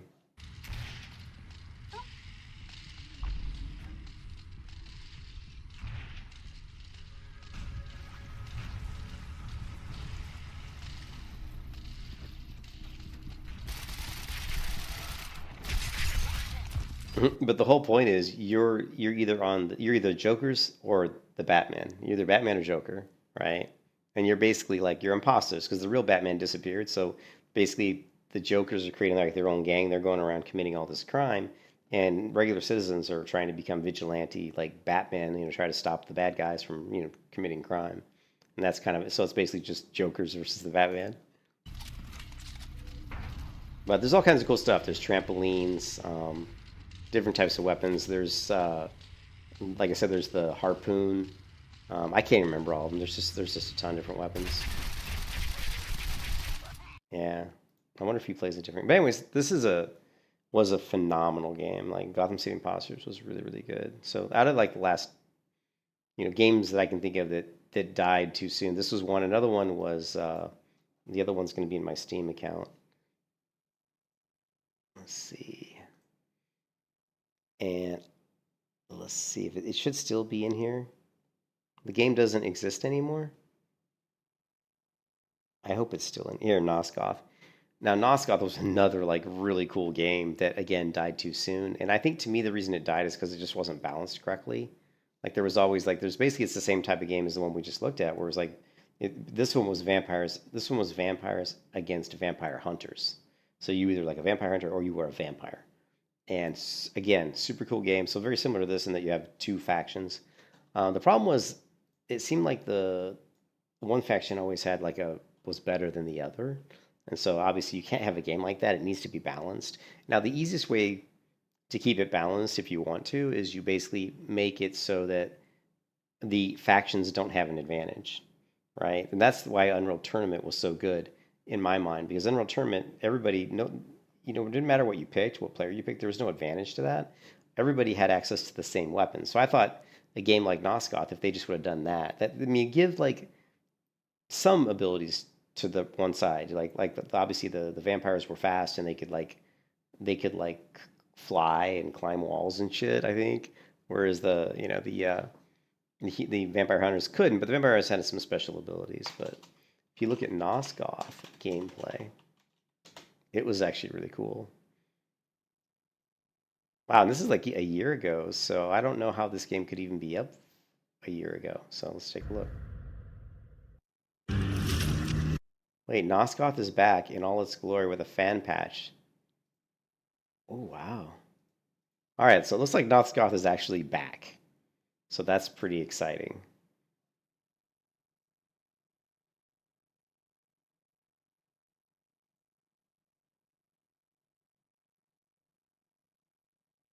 Discord me. Join server doesn't seem to be working. Wow, the graphics look better than they did when I played it. So...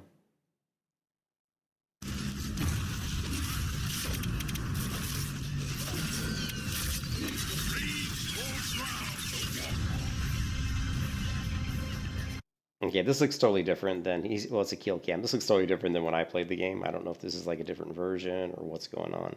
Let's go with, like, look, this one's for 8 months ago. Let's take a look.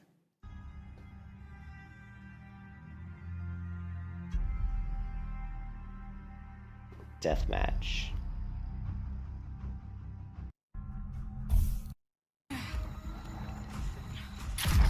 I don't remember the game being so zoomed in. So you can see this is a vampire hunter.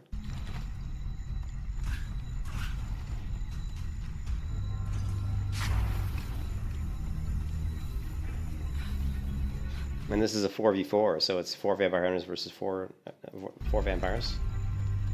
And obviously the green are the good guys, and she sees, I believe, a purple, which is a bad guy.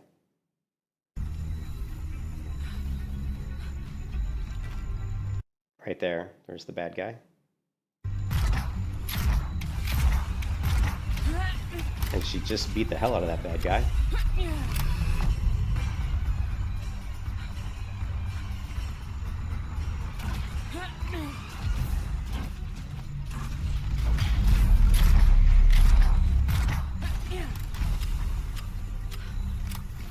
When I played it, the vampire hunters always had the advantage because they had the range advantage. They could shoot it at long distance. So they had bows and ranged weapons. The vampires really didn't have that kind of stuff. The vampires, their advantage is they could fly and kind of climb buildings, so they could move. They had better movement, but they still had to get in close, and that's why the vampire hunters always seem to win. You can see how hard it is for the vampires to really come in. Did you see the vampire was eating that guy? I got another one.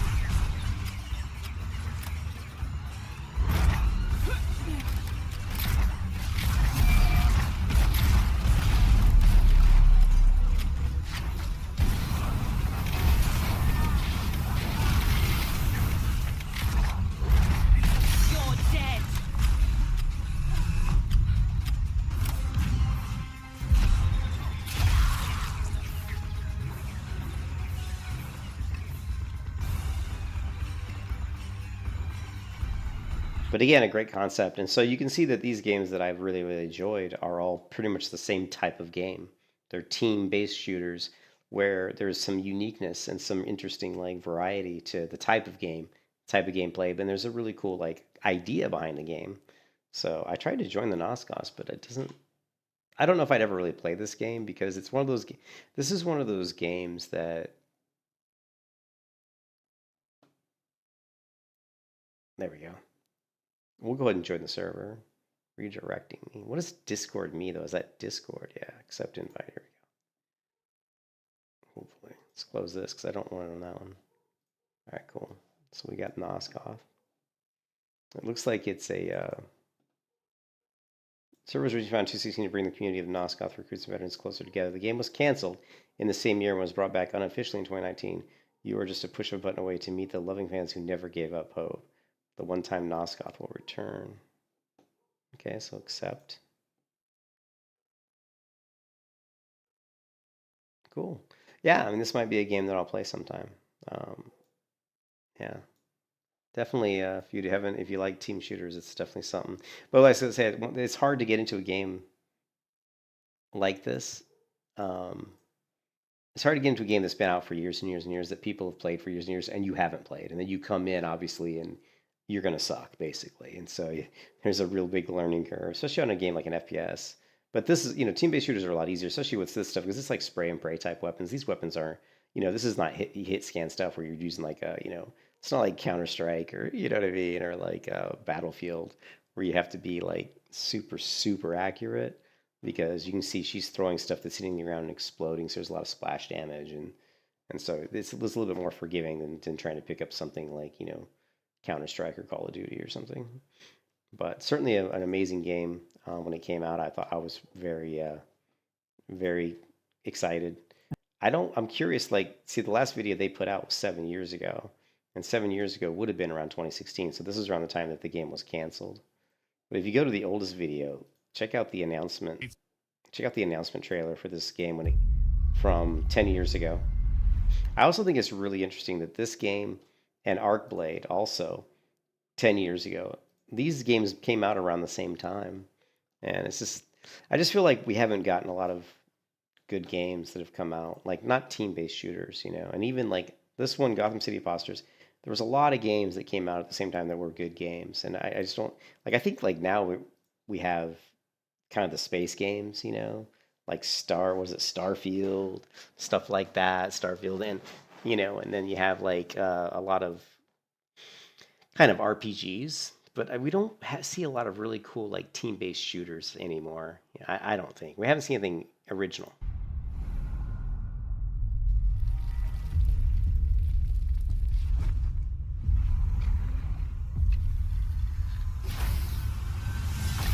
I'm Dave Hagewood, and I'm here to talk about a big project everyone here at Psyonix has been working on with Square Enix. The game is called Nosgoth. The world of Nosgoth is dark and brutal. It's a fantasy world that's been ravaged by a war between humans and vampires. In Nosgoth, we've taken the ruthless war between these two sides and built an online multiplayer game around it, focusing on the distinctive ways both races fight against each other. Melee versus ranged is tough to pull off in multiplayer, and it's incredibly tough to pull off. So it is melee versus ranged, and that's what makes, I just feel like the melee always has an advantage because, it's obviously it's a lot easier to pick someone off at a distance, but it is tough to pull off. hitting that balance has been our focus since day one. Each side plays really differently, and that's what makes the experience unique and fun. We wanted to create two different sides with totally distinct play styles. The humans have an arsenal of deadly weapons and hunting gear like explosive traps and bombs. The vampires can climb buildings and leap between rooftops, drop down on humans, and tear them apart. Each race has some really interesting classes with a lot of customization options. My favorite human class has a grenade launcher and a flamethrower, but sometimes I'll swap those out for the ability to heal my teammates. To heal people. Yeah, the Alchemist, I think, is probably the best character in the game. Anyway, so that was a really cool game, Nosgoth. Yeah, anyways, I was just kind of like, we were talking about video games, talking about some of the games that I've really enjoyed, from the past few years, and also the fact that it's disappointing that we just don't see more games like those coming out. There is Starfield, and I kind of was interested in playing Starfield, but it's so expensive. I don't even know if it's on Steam. We'll see if it is, or if you have to go through Starfield. I mean, look at this. This game is $70. It's like, are you kidding me? I'm not paying $70. And you can see the recent reviews are mixed. You know, I'm not paying $70 for a game that it's mixed. I rate Starfield 5.5 out of 10. An okay if meteor BGS game that has its moments but feels like a regression in quality from previous BGS titles. I don't know what BGS is. It's Bethesda games. Starfield is an adventure RPG. Starfield as an adventure RPG is quite poor. Starfield as an FPS is fun after I finish the bulk of the quest. I'm just turning my brain off and enjoying the FPS game gunplay. Combat and low. See, I do like low zero gravity because I played Unreal Tournament in low gravity. You know, there's mods you can use for low gravity and stuff in Unreal Tournament. That's pretty much what I played. Was almost exclusive, like low gravity, faster game speed. Anyways, so yeah, Starfield. You know, I'm not paying $70 for a game that's just getting mediocre reviews.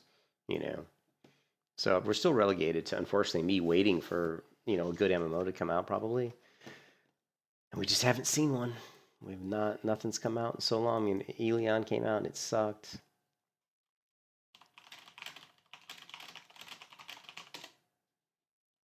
I mean, look at this. When you say best, I think this is hilarious. Best new MMOs to play right now.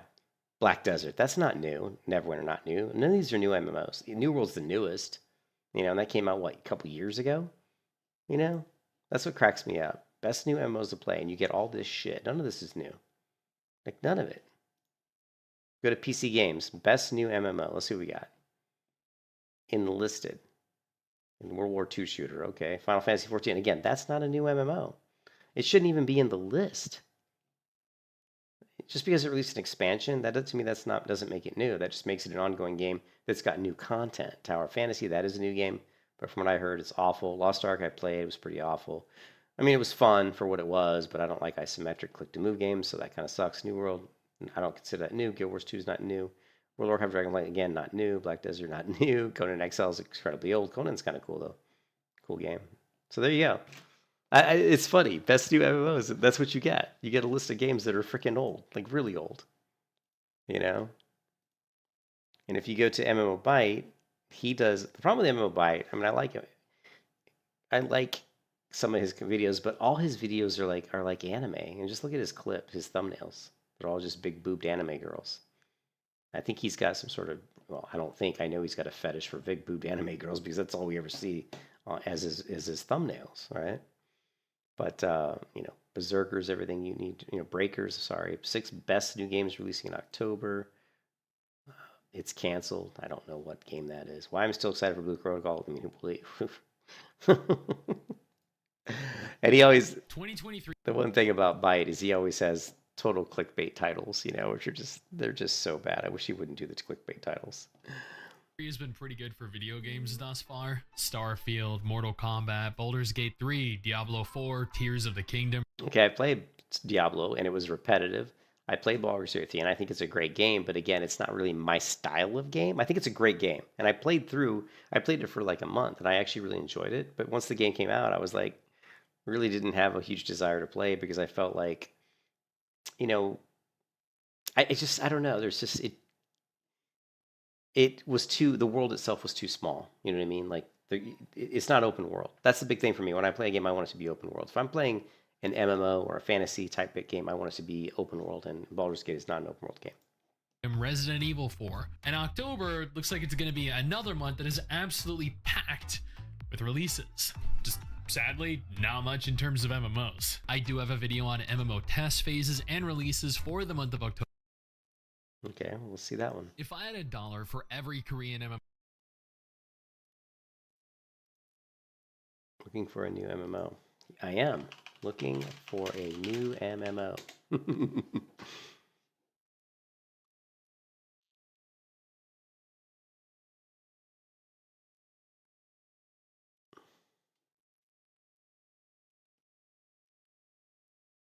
New World is great again. Kong's already level 69. He is? Wow. Do you remember whenever S-Fand in classic Hidden paths if your eyes. I just can't. I don't know if I could play. New World again. Spread our influence across forest and mountain until all eternum is ours. Damn. Restrain enemy. There's a lot of people. Well, this is 9 days ago. There's a lot of people in New World, though. And we should be able to see that, right? How do you do Steam charts? Steam charts. Okay, New World. Where's New World?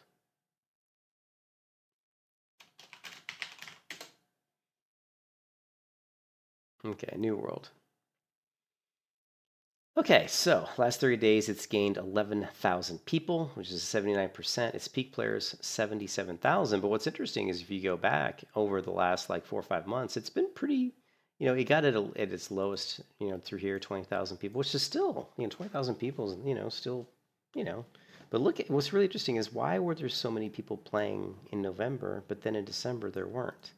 I mean, these are some really, that's a really huge, they must have released some sort of content in November. And that wasn't super great because it didn't keep people in the game for very long. But you can see it has gone back up to 77,000 players here, which is, you know, respectable. He's gone up in price. That's all. Cucked by a bull because she didn't want to hook up with Poseidon. And he said, all right. Okay, I don't want to hear you talk about stupid shit, Asmongold. I used to, I hated, I didn't like Asmongold in the beginning, and then I watched him a little bit, and I was like, oh, he's not so bad. And now I'm kind of back to where I really don't care for him that much. I mean, as a person in real life, I think he's okay. I mean, he's obviously not a very clean person. And he's obviously got some serious mental issues. He definitely does. But don't we all? But yeah, I'm not a big, you know, but I don't like where he's gone. I mean, he's just made so much money. I mean, to be honest, let's be real. If I was Asmongold, I'd probably be worse than he is. You know what I mean? With all the money that Asmongold's made. Well, okay, here's the thing. If I made as much money as Asmongold, or I had accumulated as much wealth as Asmongold has, I would have started my own video game company. You know, I would have. I would have started, and it would have just been like a couple people. I would have hired like maybe one person, maybe 1 or 2 people, and I would have tried to poach a couple developers that I've worked with, you know, personally for years, and to say, let's just make a video game. You know, say I've got millions of dollars. Let's work on a game. You know, let's make an MMO. You know, something really tiny and small and fun, and you know, and we could stream it. We could stream the content of us developing it, and you know, make a lot of views and make a lot of money, and then maybe we'll get, who knows. But that's what I would have done. I would have actually taken all the money I'm making and do something with it. Now he's taken the money he's made and had invested in lots of different projects, and I wouldn't do that. I wouldn't spread my wealth across multiple. I just don't. I just personally wouldn't do that. I think there's something to be said for diversification, and so that, you know, if one venture fails, you might have another one that succeeds. You don't want to put all your cookies in the same jar, but you know, that's just not the way I would approach it. But whatever, it is what it is. But Asmongold's a little bit of a strange bird. Who is King Mana, and why am I subscribed to them? Okay. Sometimes I get subscribed to people, and I'm like, why am I subscribed to these people? Okay, unsubscribe. I don't know. Let's see what the churno's done. All right, today we're going to be talking about the future of Hazel. Let's see what the future of Hazel is. So this is someone I would love to work with. This guy is a C++ developer. He worked at EA Sports on some game engines and stuff. He worked there when he was really young. He's been working, and then he basically quit EA Sports and just basically started working for himself, which is like the dream of most developers, right? You just want to like say, you know what, I don't want to work at a big corporation anymore. So he's been able to just do his own thing, which is amazing, and I'm super jealous. So I like to make these videos around once a year or so, just to kind of touch base with you guys. This feels like a corporate meeting. It feels like a one-on-one, like when I'm evaluating Peter's performance. Speaking of which, it's almost time for his performance review. I think it's a good So Peter is a developer that works for him, and I think it's the only developer that works for him, I believe. I think it's just him and Peter that work on the game engine. idea to periodically ask yourself, what are you doing? Like, what are your current goals? What are you working towards? What is actively happening right now? But then also, what are the plans for the future? And so, bam, here we have an entire Milanote board that I've made. I don't even know what Milanote is. This is another thing why I like to watch other developers or other content creators and stuff, because I learn stuff. Like I have no idea what a Milanote is. App.milanotes. You know, and being that he's, you know, European, this could be something that's more popular in Europe than it is in the United States. So let's go ahead and, yeah. Anyways, I'll have to create my own account. I won't do it right this minute. Don't have an account, sign up now. So I'll sign up for Milnote at some point. That is designed to answer those questions as well as provide a little bit more information as to our development processes for Hazel. So we're going to get right down to business in this video, and we're going to talk about, first of all, what we're currently working on as a team, which I've... So he's working on a scripting engine. So if you think of like Unreal Engine, it has Blueprints, which is the scripting, basically the scripting tool in Unreal Engine, and it's really a popular thing for a lot of game engines to try to come up with some sort of a scripting pipeline, because there's a lot of people that just aren't super strong coders. So if you want your engine to be used by a lot of people, you know, it's best to put in some sort of tool that allows them to. And I like that he's got the Dungeons and Dragons icon for the automation and CI, continuous integration. That's pretty cool. Linux, you know, whatever. Yeah, so, you know, the scripting engine. So that's cool that they're doing something to, I'm assuming that's in here to help people who aren't like super great coders. Kind of set up these 4 boards for, but then also what we're going to be working. And so particle system, okay, that's great. Hazel editor, which is probably, I don't know what that's for. Real-time global animation. I don't know if the editor is going to be editor like visually, path tracing and cinematic. On soon, because there's a bunch of exciting stuff here. Actually, I've thought of one exciting thing that I forgot to even mention here, but there's lots of exciting stuff happening. Okay, so first... Oh, the other thing that I heard about yesterday, which was the blender. There was some sort of blender, like a blender tool that was specific to a game engine. I'll check.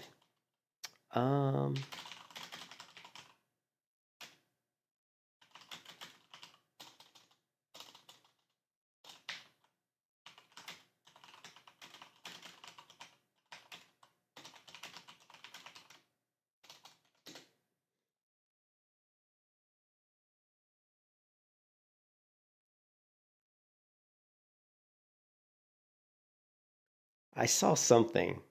Maybe it was Unreal.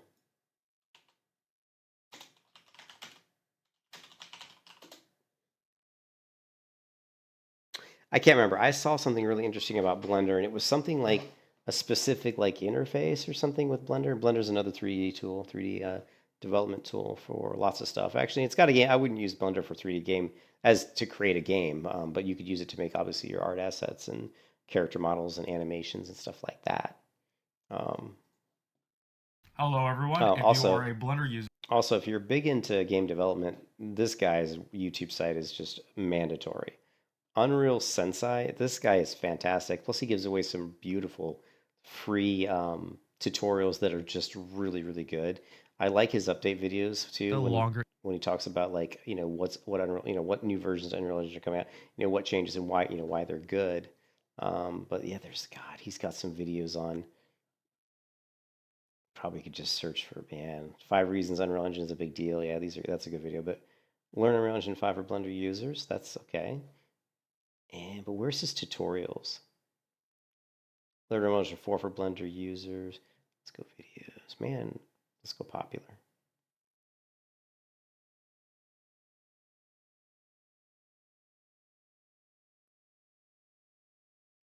I don't see. I hope he didn't take it down. In fact, I don't see that many videos on his channel anymore. Here we go. Here's tutorials, the mega tutorials, right? Unreal Engine beginner tutorial, UE5 still. Here's like an Unreal Engine tutorial. Learn Unreal Engine 5 beginner tutorial. This one. Hello, everyone. If you are. But these videos here are really good. This is 5 hours long. I mean, the content he puts in these are really good. Completely new to Unreal Engine. So that we can play. So basically what he's going to do is he's going to create like he's going to go through and show you how to create like a landscape, right? And but at the end of all of this, what you're going to end up with, let's see, is this. Okay, so to start off, I decided to add in some wooden poles and explore my environment. So basically this whole video is how to create this environment. Which is absolutely amazing. Yeah, he's going to show you how to create, you know, the buildings, the grass, the trees, the water, and all that stuff. And he play throws with his workbench, and then he just throws a default avatar to the game, and you run around and go back into his house. Yeah, but it's he does some really good content. And Blender heads. Yeah, I wish I would have seen. Let's get back to Hazel. First of all, let me introduce you to this Milanote board because I had a blast setting this up. And by the way, this video is sponsored by Milanote, so we're going to talk about them later in the video. But I'm really glad that I finally... And obviously, as a streamer, the Cherno, his name, his name's, I don't know what his name is, but he calls himself the Cherno. I don't know if, can we find his name?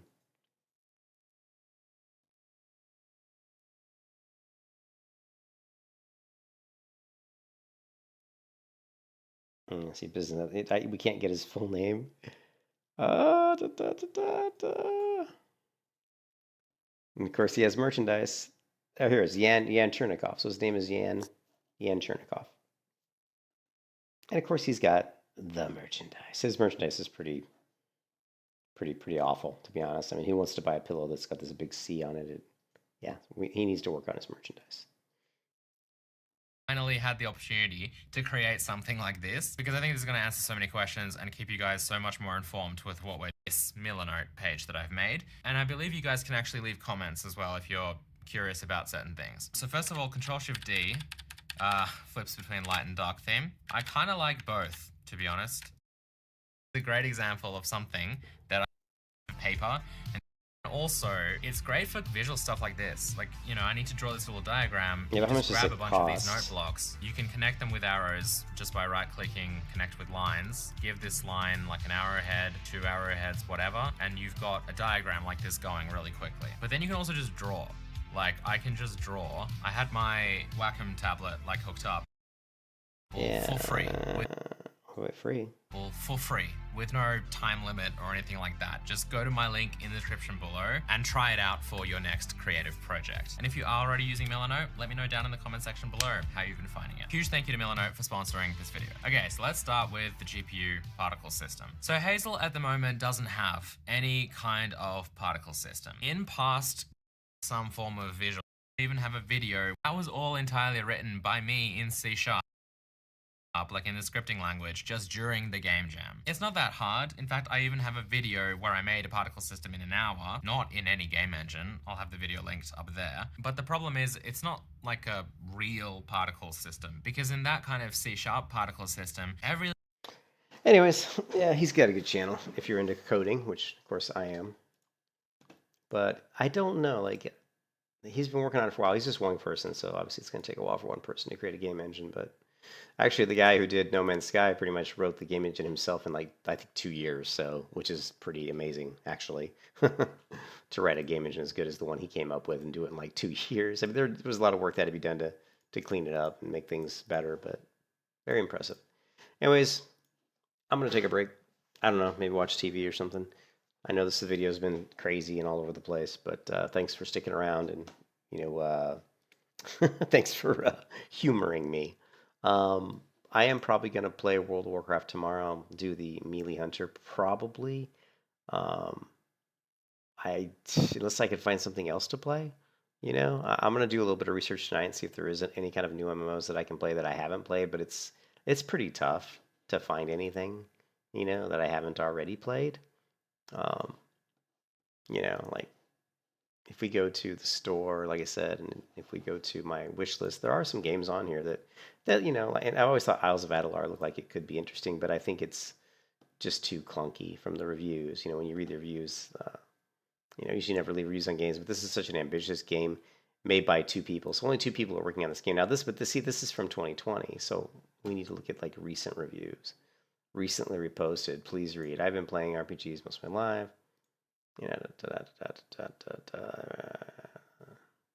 When I say this is one of the worst I've encountered, this is unfortunate. This game definitely has potential if the game devs seem to ever start to care about it. First time I've ever had to immediately stop playing to make sure I could go get a refund. Okay, obviously there's a lot of issues. Actually, it looks like this is going to be a lot of run. Unluckily, I won't be able to participate. Okay, whatever. Very interesting game.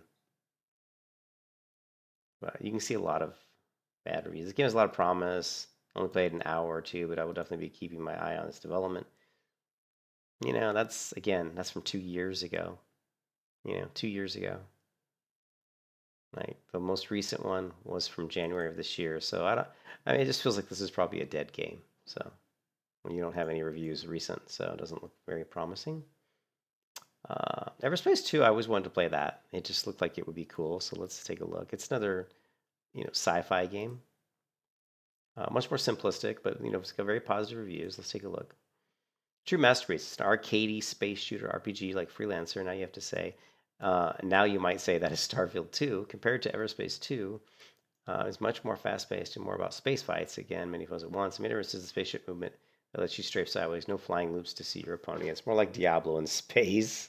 So yeah, I think playing a game like this, if coming from Star Citizen, it would be very. That's one of the reasons why I didn't buy this game. It won a lot of awards, but because I played Star Citizen, which has a really flying system based in real gravity and real physics, playing something like this would just seem too much like playing like PlayStation or Sega Genesis video game. Just a little too. It's just not realistic, to be honest. But it did look like it was a cool game, and I think if there weren't games like Star Citizen that I'd already played, it would have been something I probably would have been interested in playing. And then there's the Wayfinder, but it just looked really stupid. It looked like a looter game where you basically just run through, dungeons over and over again and get loot and upgrade loot, which to me is incredibly boring. Is there anything else? Oh, Crusader Kings 3. This was released. Oh, this is 2020. I think this is more of a this is like a board type game. So let's go back. It had a lot of good reviews though. It just looked interesting. This game actually it looked interesting to me, but it's more of one of those just turn-based games, and those games, unfortunately for me, I liked them a lot when I was young, but I just can't really play those much anymore. The Pale Beyond is the one by Bellular Gaming. If you guys know Bellular Gaming, I don't really remember what Ravenbound was, but the reviews are mixed. Again, it looks like a 3D based game, which of course I love 3D based games. 3D RPG.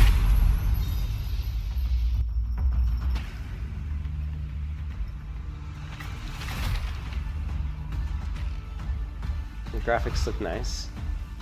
Open world. Now, when something says roguelite, that's like a specific word used to describe games. What does roguelite mean for a video in gaming? Roguelike. Roguelike is a subgenre of role-playing computer games traditionally characterized by a dungeon crawl through procedure-generated levels, turn-based gameplay, grid-based movement, and permanent death of the player character. Okay.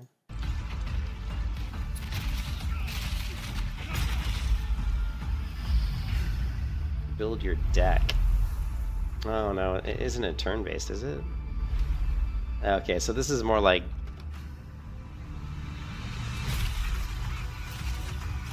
Why does it say build your deck, but it looks like it's a 3D game?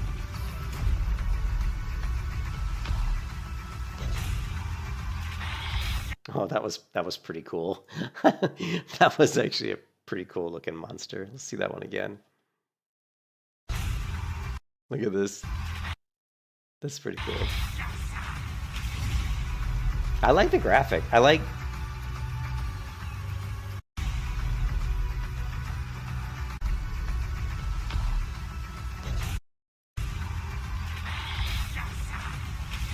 I mean, I like these particles. These are pretty good looking.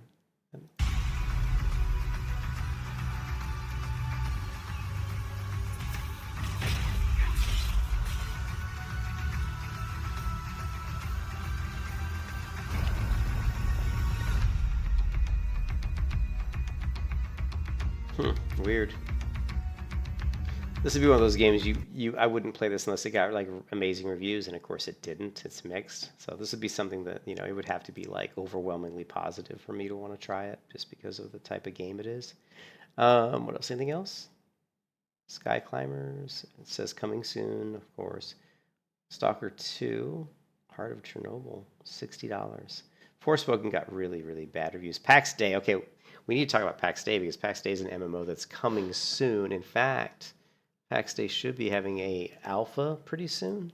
So if we go to Discord, so basically the games that are coming that I'm the most interested in is PAX Day and Ashes of Creation. So if we go to PAX Day, which is right here, why is this so far down?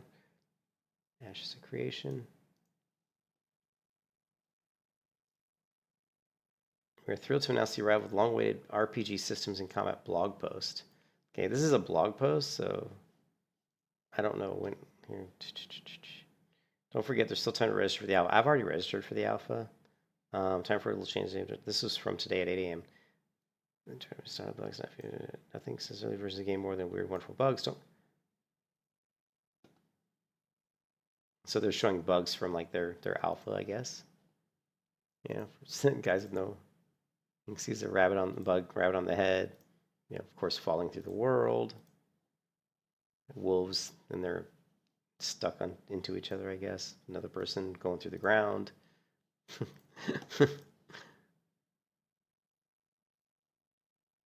And lots of bugs. Lots and lots of bugs.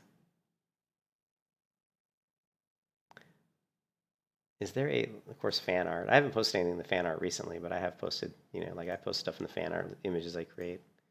Something they created for Hardcore Protection Paladin series, the Paladin Q8. That was one I actually liked that image. That came out pretty nice. Mounts and Alpha. Yeah, this game's still probably about a year, or I don't know, maybe a year away, maybe a little bit longer. But definitely something that could be a good game. So we'll have to wait and see. Stalker 2, I don't really remember Stalker 2. Oh, yeah. No reviews. How come there's no reviews? How can there be no reviews?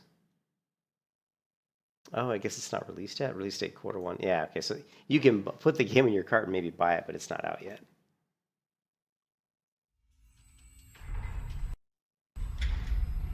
But it looked like it could be an interesting game. Made in Ukraine. Okay, I like Ukraine. I was attacked while on a job. I got hit in the head, and when I woke up, I was in almost nothing but my birthday suit.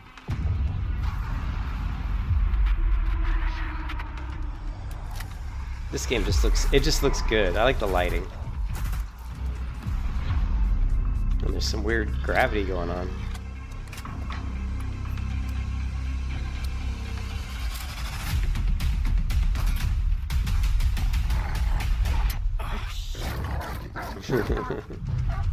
Kick the dog.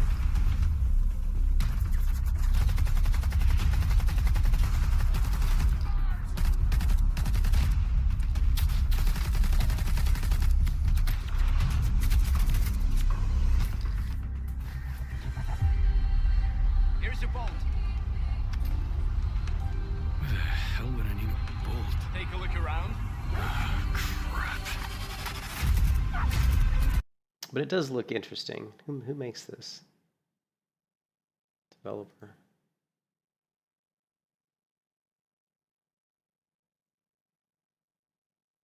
Yeah, it does look, I don't know, it looks interesting to me, so. And let's go store. I hate it when I go to the store and I go back to, how do I go back to the main store page? Wish list.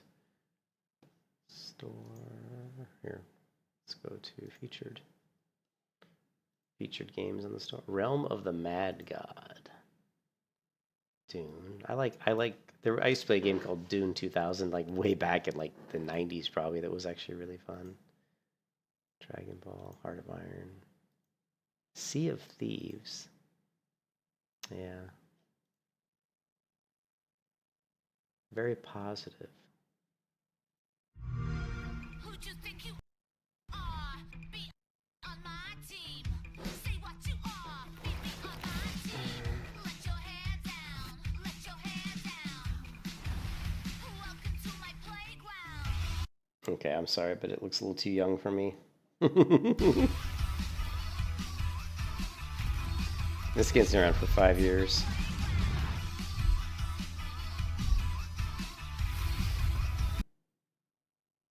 If you go to like MMOs, what do we have? We got Wayfinder, Conqueror's Blade, mostly positive. Well, I can't believe Revelation Online is still, I can't believe it's still out there. I thought this game was dead. Runes of Magic, Tower of Fantasy, mostly positive. Summer War Chronicles, mostly positive. Looks very kitty. Wizard 101, very positive. Mir 4, mixed. Last Oasis, mixed. Of course, RuneScape of Steel. Okay, no. Inferna. Very indie looking. I don't remember seeing this one before.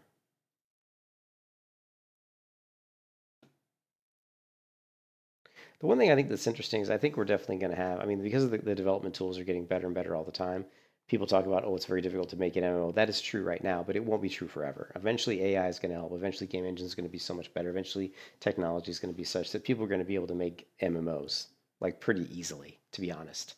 I don't know how long it's going to be, maybe 10 years from now, 20 years from now, but it will happen. So people talk about it being a genre that maybe is a little bit dead, but it's not going to be dead forever. Yeah, once we have, once we start integrating, virtual reality and all that kind of stuff, and it's going to be like a Ready Player One inside an MMO. What is this one? Traha Global. Okay, that combat looks like way too. Most of these games I've never even heard of these games. Released in 2022. Just like. Never even heard. Traha Global. What is DK Online? This is mixed. Yeah, graphics are pretty bad.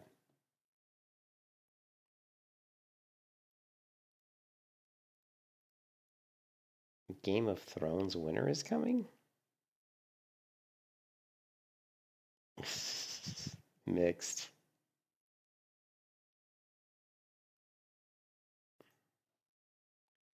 Yeah, I'm not going to do Game of Thrones. Sorry, it just looks stupid. Crow's Chronicles. Mostly positive. The combat looks smooth, but it's very, what year did it come out? 2022. It's got fishing in it. It's got really cool visuals. I mean, very colorful. Let's read. It says mixed, though, recent. My gambling addict friend said if I post a review of Summoner's War Chronicles and get it 350 likes and 150 awards, he will buy me a case of beer and some vodka, so I'm going to leave this here. Whatever. Auto combat, auto completion. Okay, auto combat, auto completion, not going to play it. Once you hear that, it's like, there's also Hogwarts Legacy. What's the reason this one? Very positive. My 90-year-old grandma could play it. Difficulty, it's normal. Let's see. Graphics, beautiful. Game League, very long. Music, eargasm, nostalgia. Oh, that's awesome. Story, well written.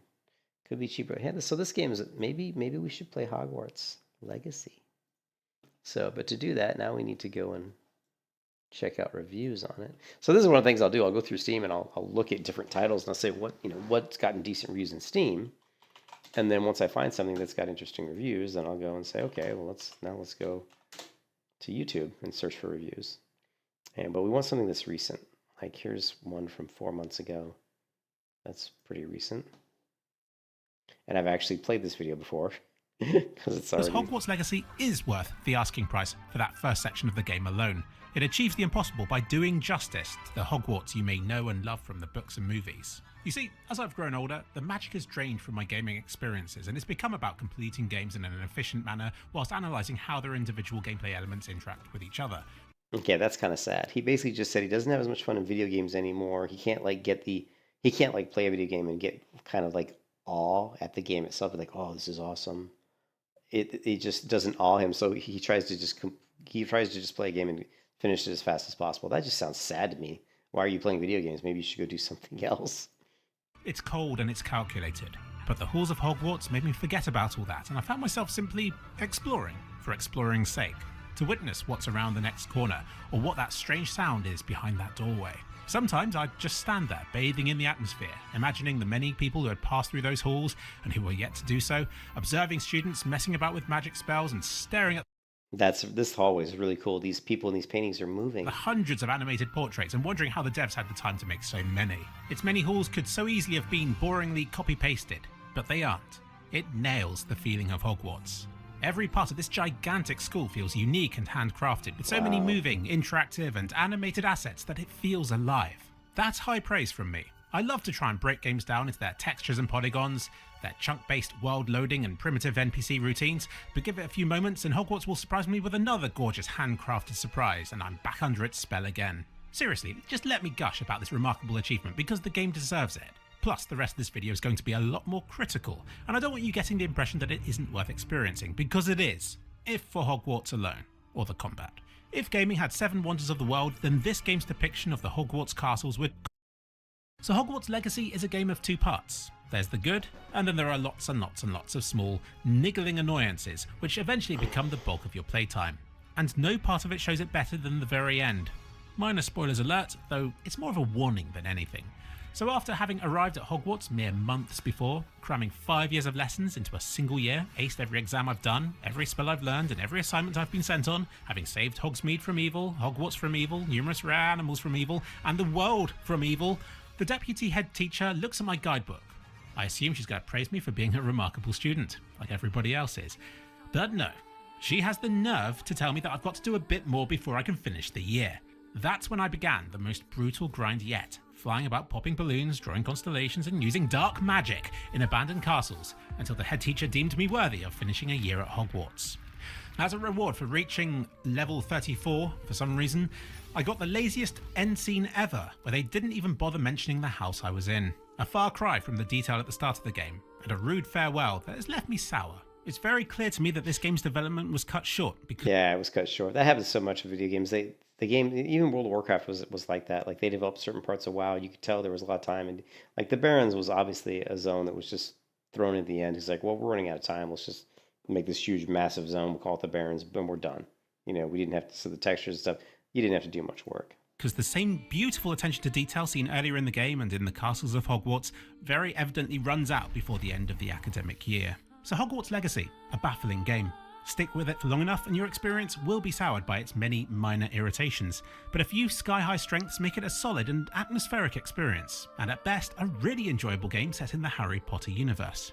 I do feel I was wanting something a bit more grown-up than what I got, but that's fair enough. I enjoyed Harry Potter more when I was younger too, and having 100% completed Assassin's Creed Odyssey twice, I guess the novelty of open-world minigames is beginning to wear off for me. But I'm sure there will be many people who will enjoy these things, and give it 10, 15 years, and there will have been a generation of gamers who will have grown up with this game, and I think they'll have nothing but praise for it. Because that's really the user base that a lot of this game's features are geared towards. The Room of Requirement alone is like the best bits of all those old Cats games and the horse racing ones that my sisters used to spend hours on, with a bit of The Sims room design thrown in as well.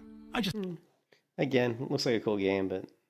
Oh God, is this the guy? I hope not. He's kind of creepy looking. Anyways, that's enough for me, guys. I'll catch you guys later. I'm gonna go watch TV or something. I don't know. I'll probably just come back. The thing is that when I look at all these games, it always come back to the same realization, and that's that if I buy any of these games, I'll probably play them for like a day and I'll be bored. I mean, to be honest, that the one thing that always keeps me in MMOs is that the MMOs there's usually a lot of things to do in an MMO. So if it's a good MMO. Whereas these other games, like Hogwarts Legacy, they have a beginning and they have an end. One thing that's nice about an MMO is it really doesn't have an end, because you can always, like, if you get far enough on one character and you do a lot of stuff, you can always just start over with a different character and do it again. And I don't really find doing that on like a playthrough on like something like Hogwarts Legacy very fun, because you've already discovered everything. So what, playthrough, why would I go through the playthrough? Maybe I'll discover some stuff I didn't discover. But I'm already going to have discovered all the other stuff anyways. That's the important stuff. So it's just like, what's the point? Anyways, I'll catch you guys later. Hope everybody's having a good Friday night. Peace out.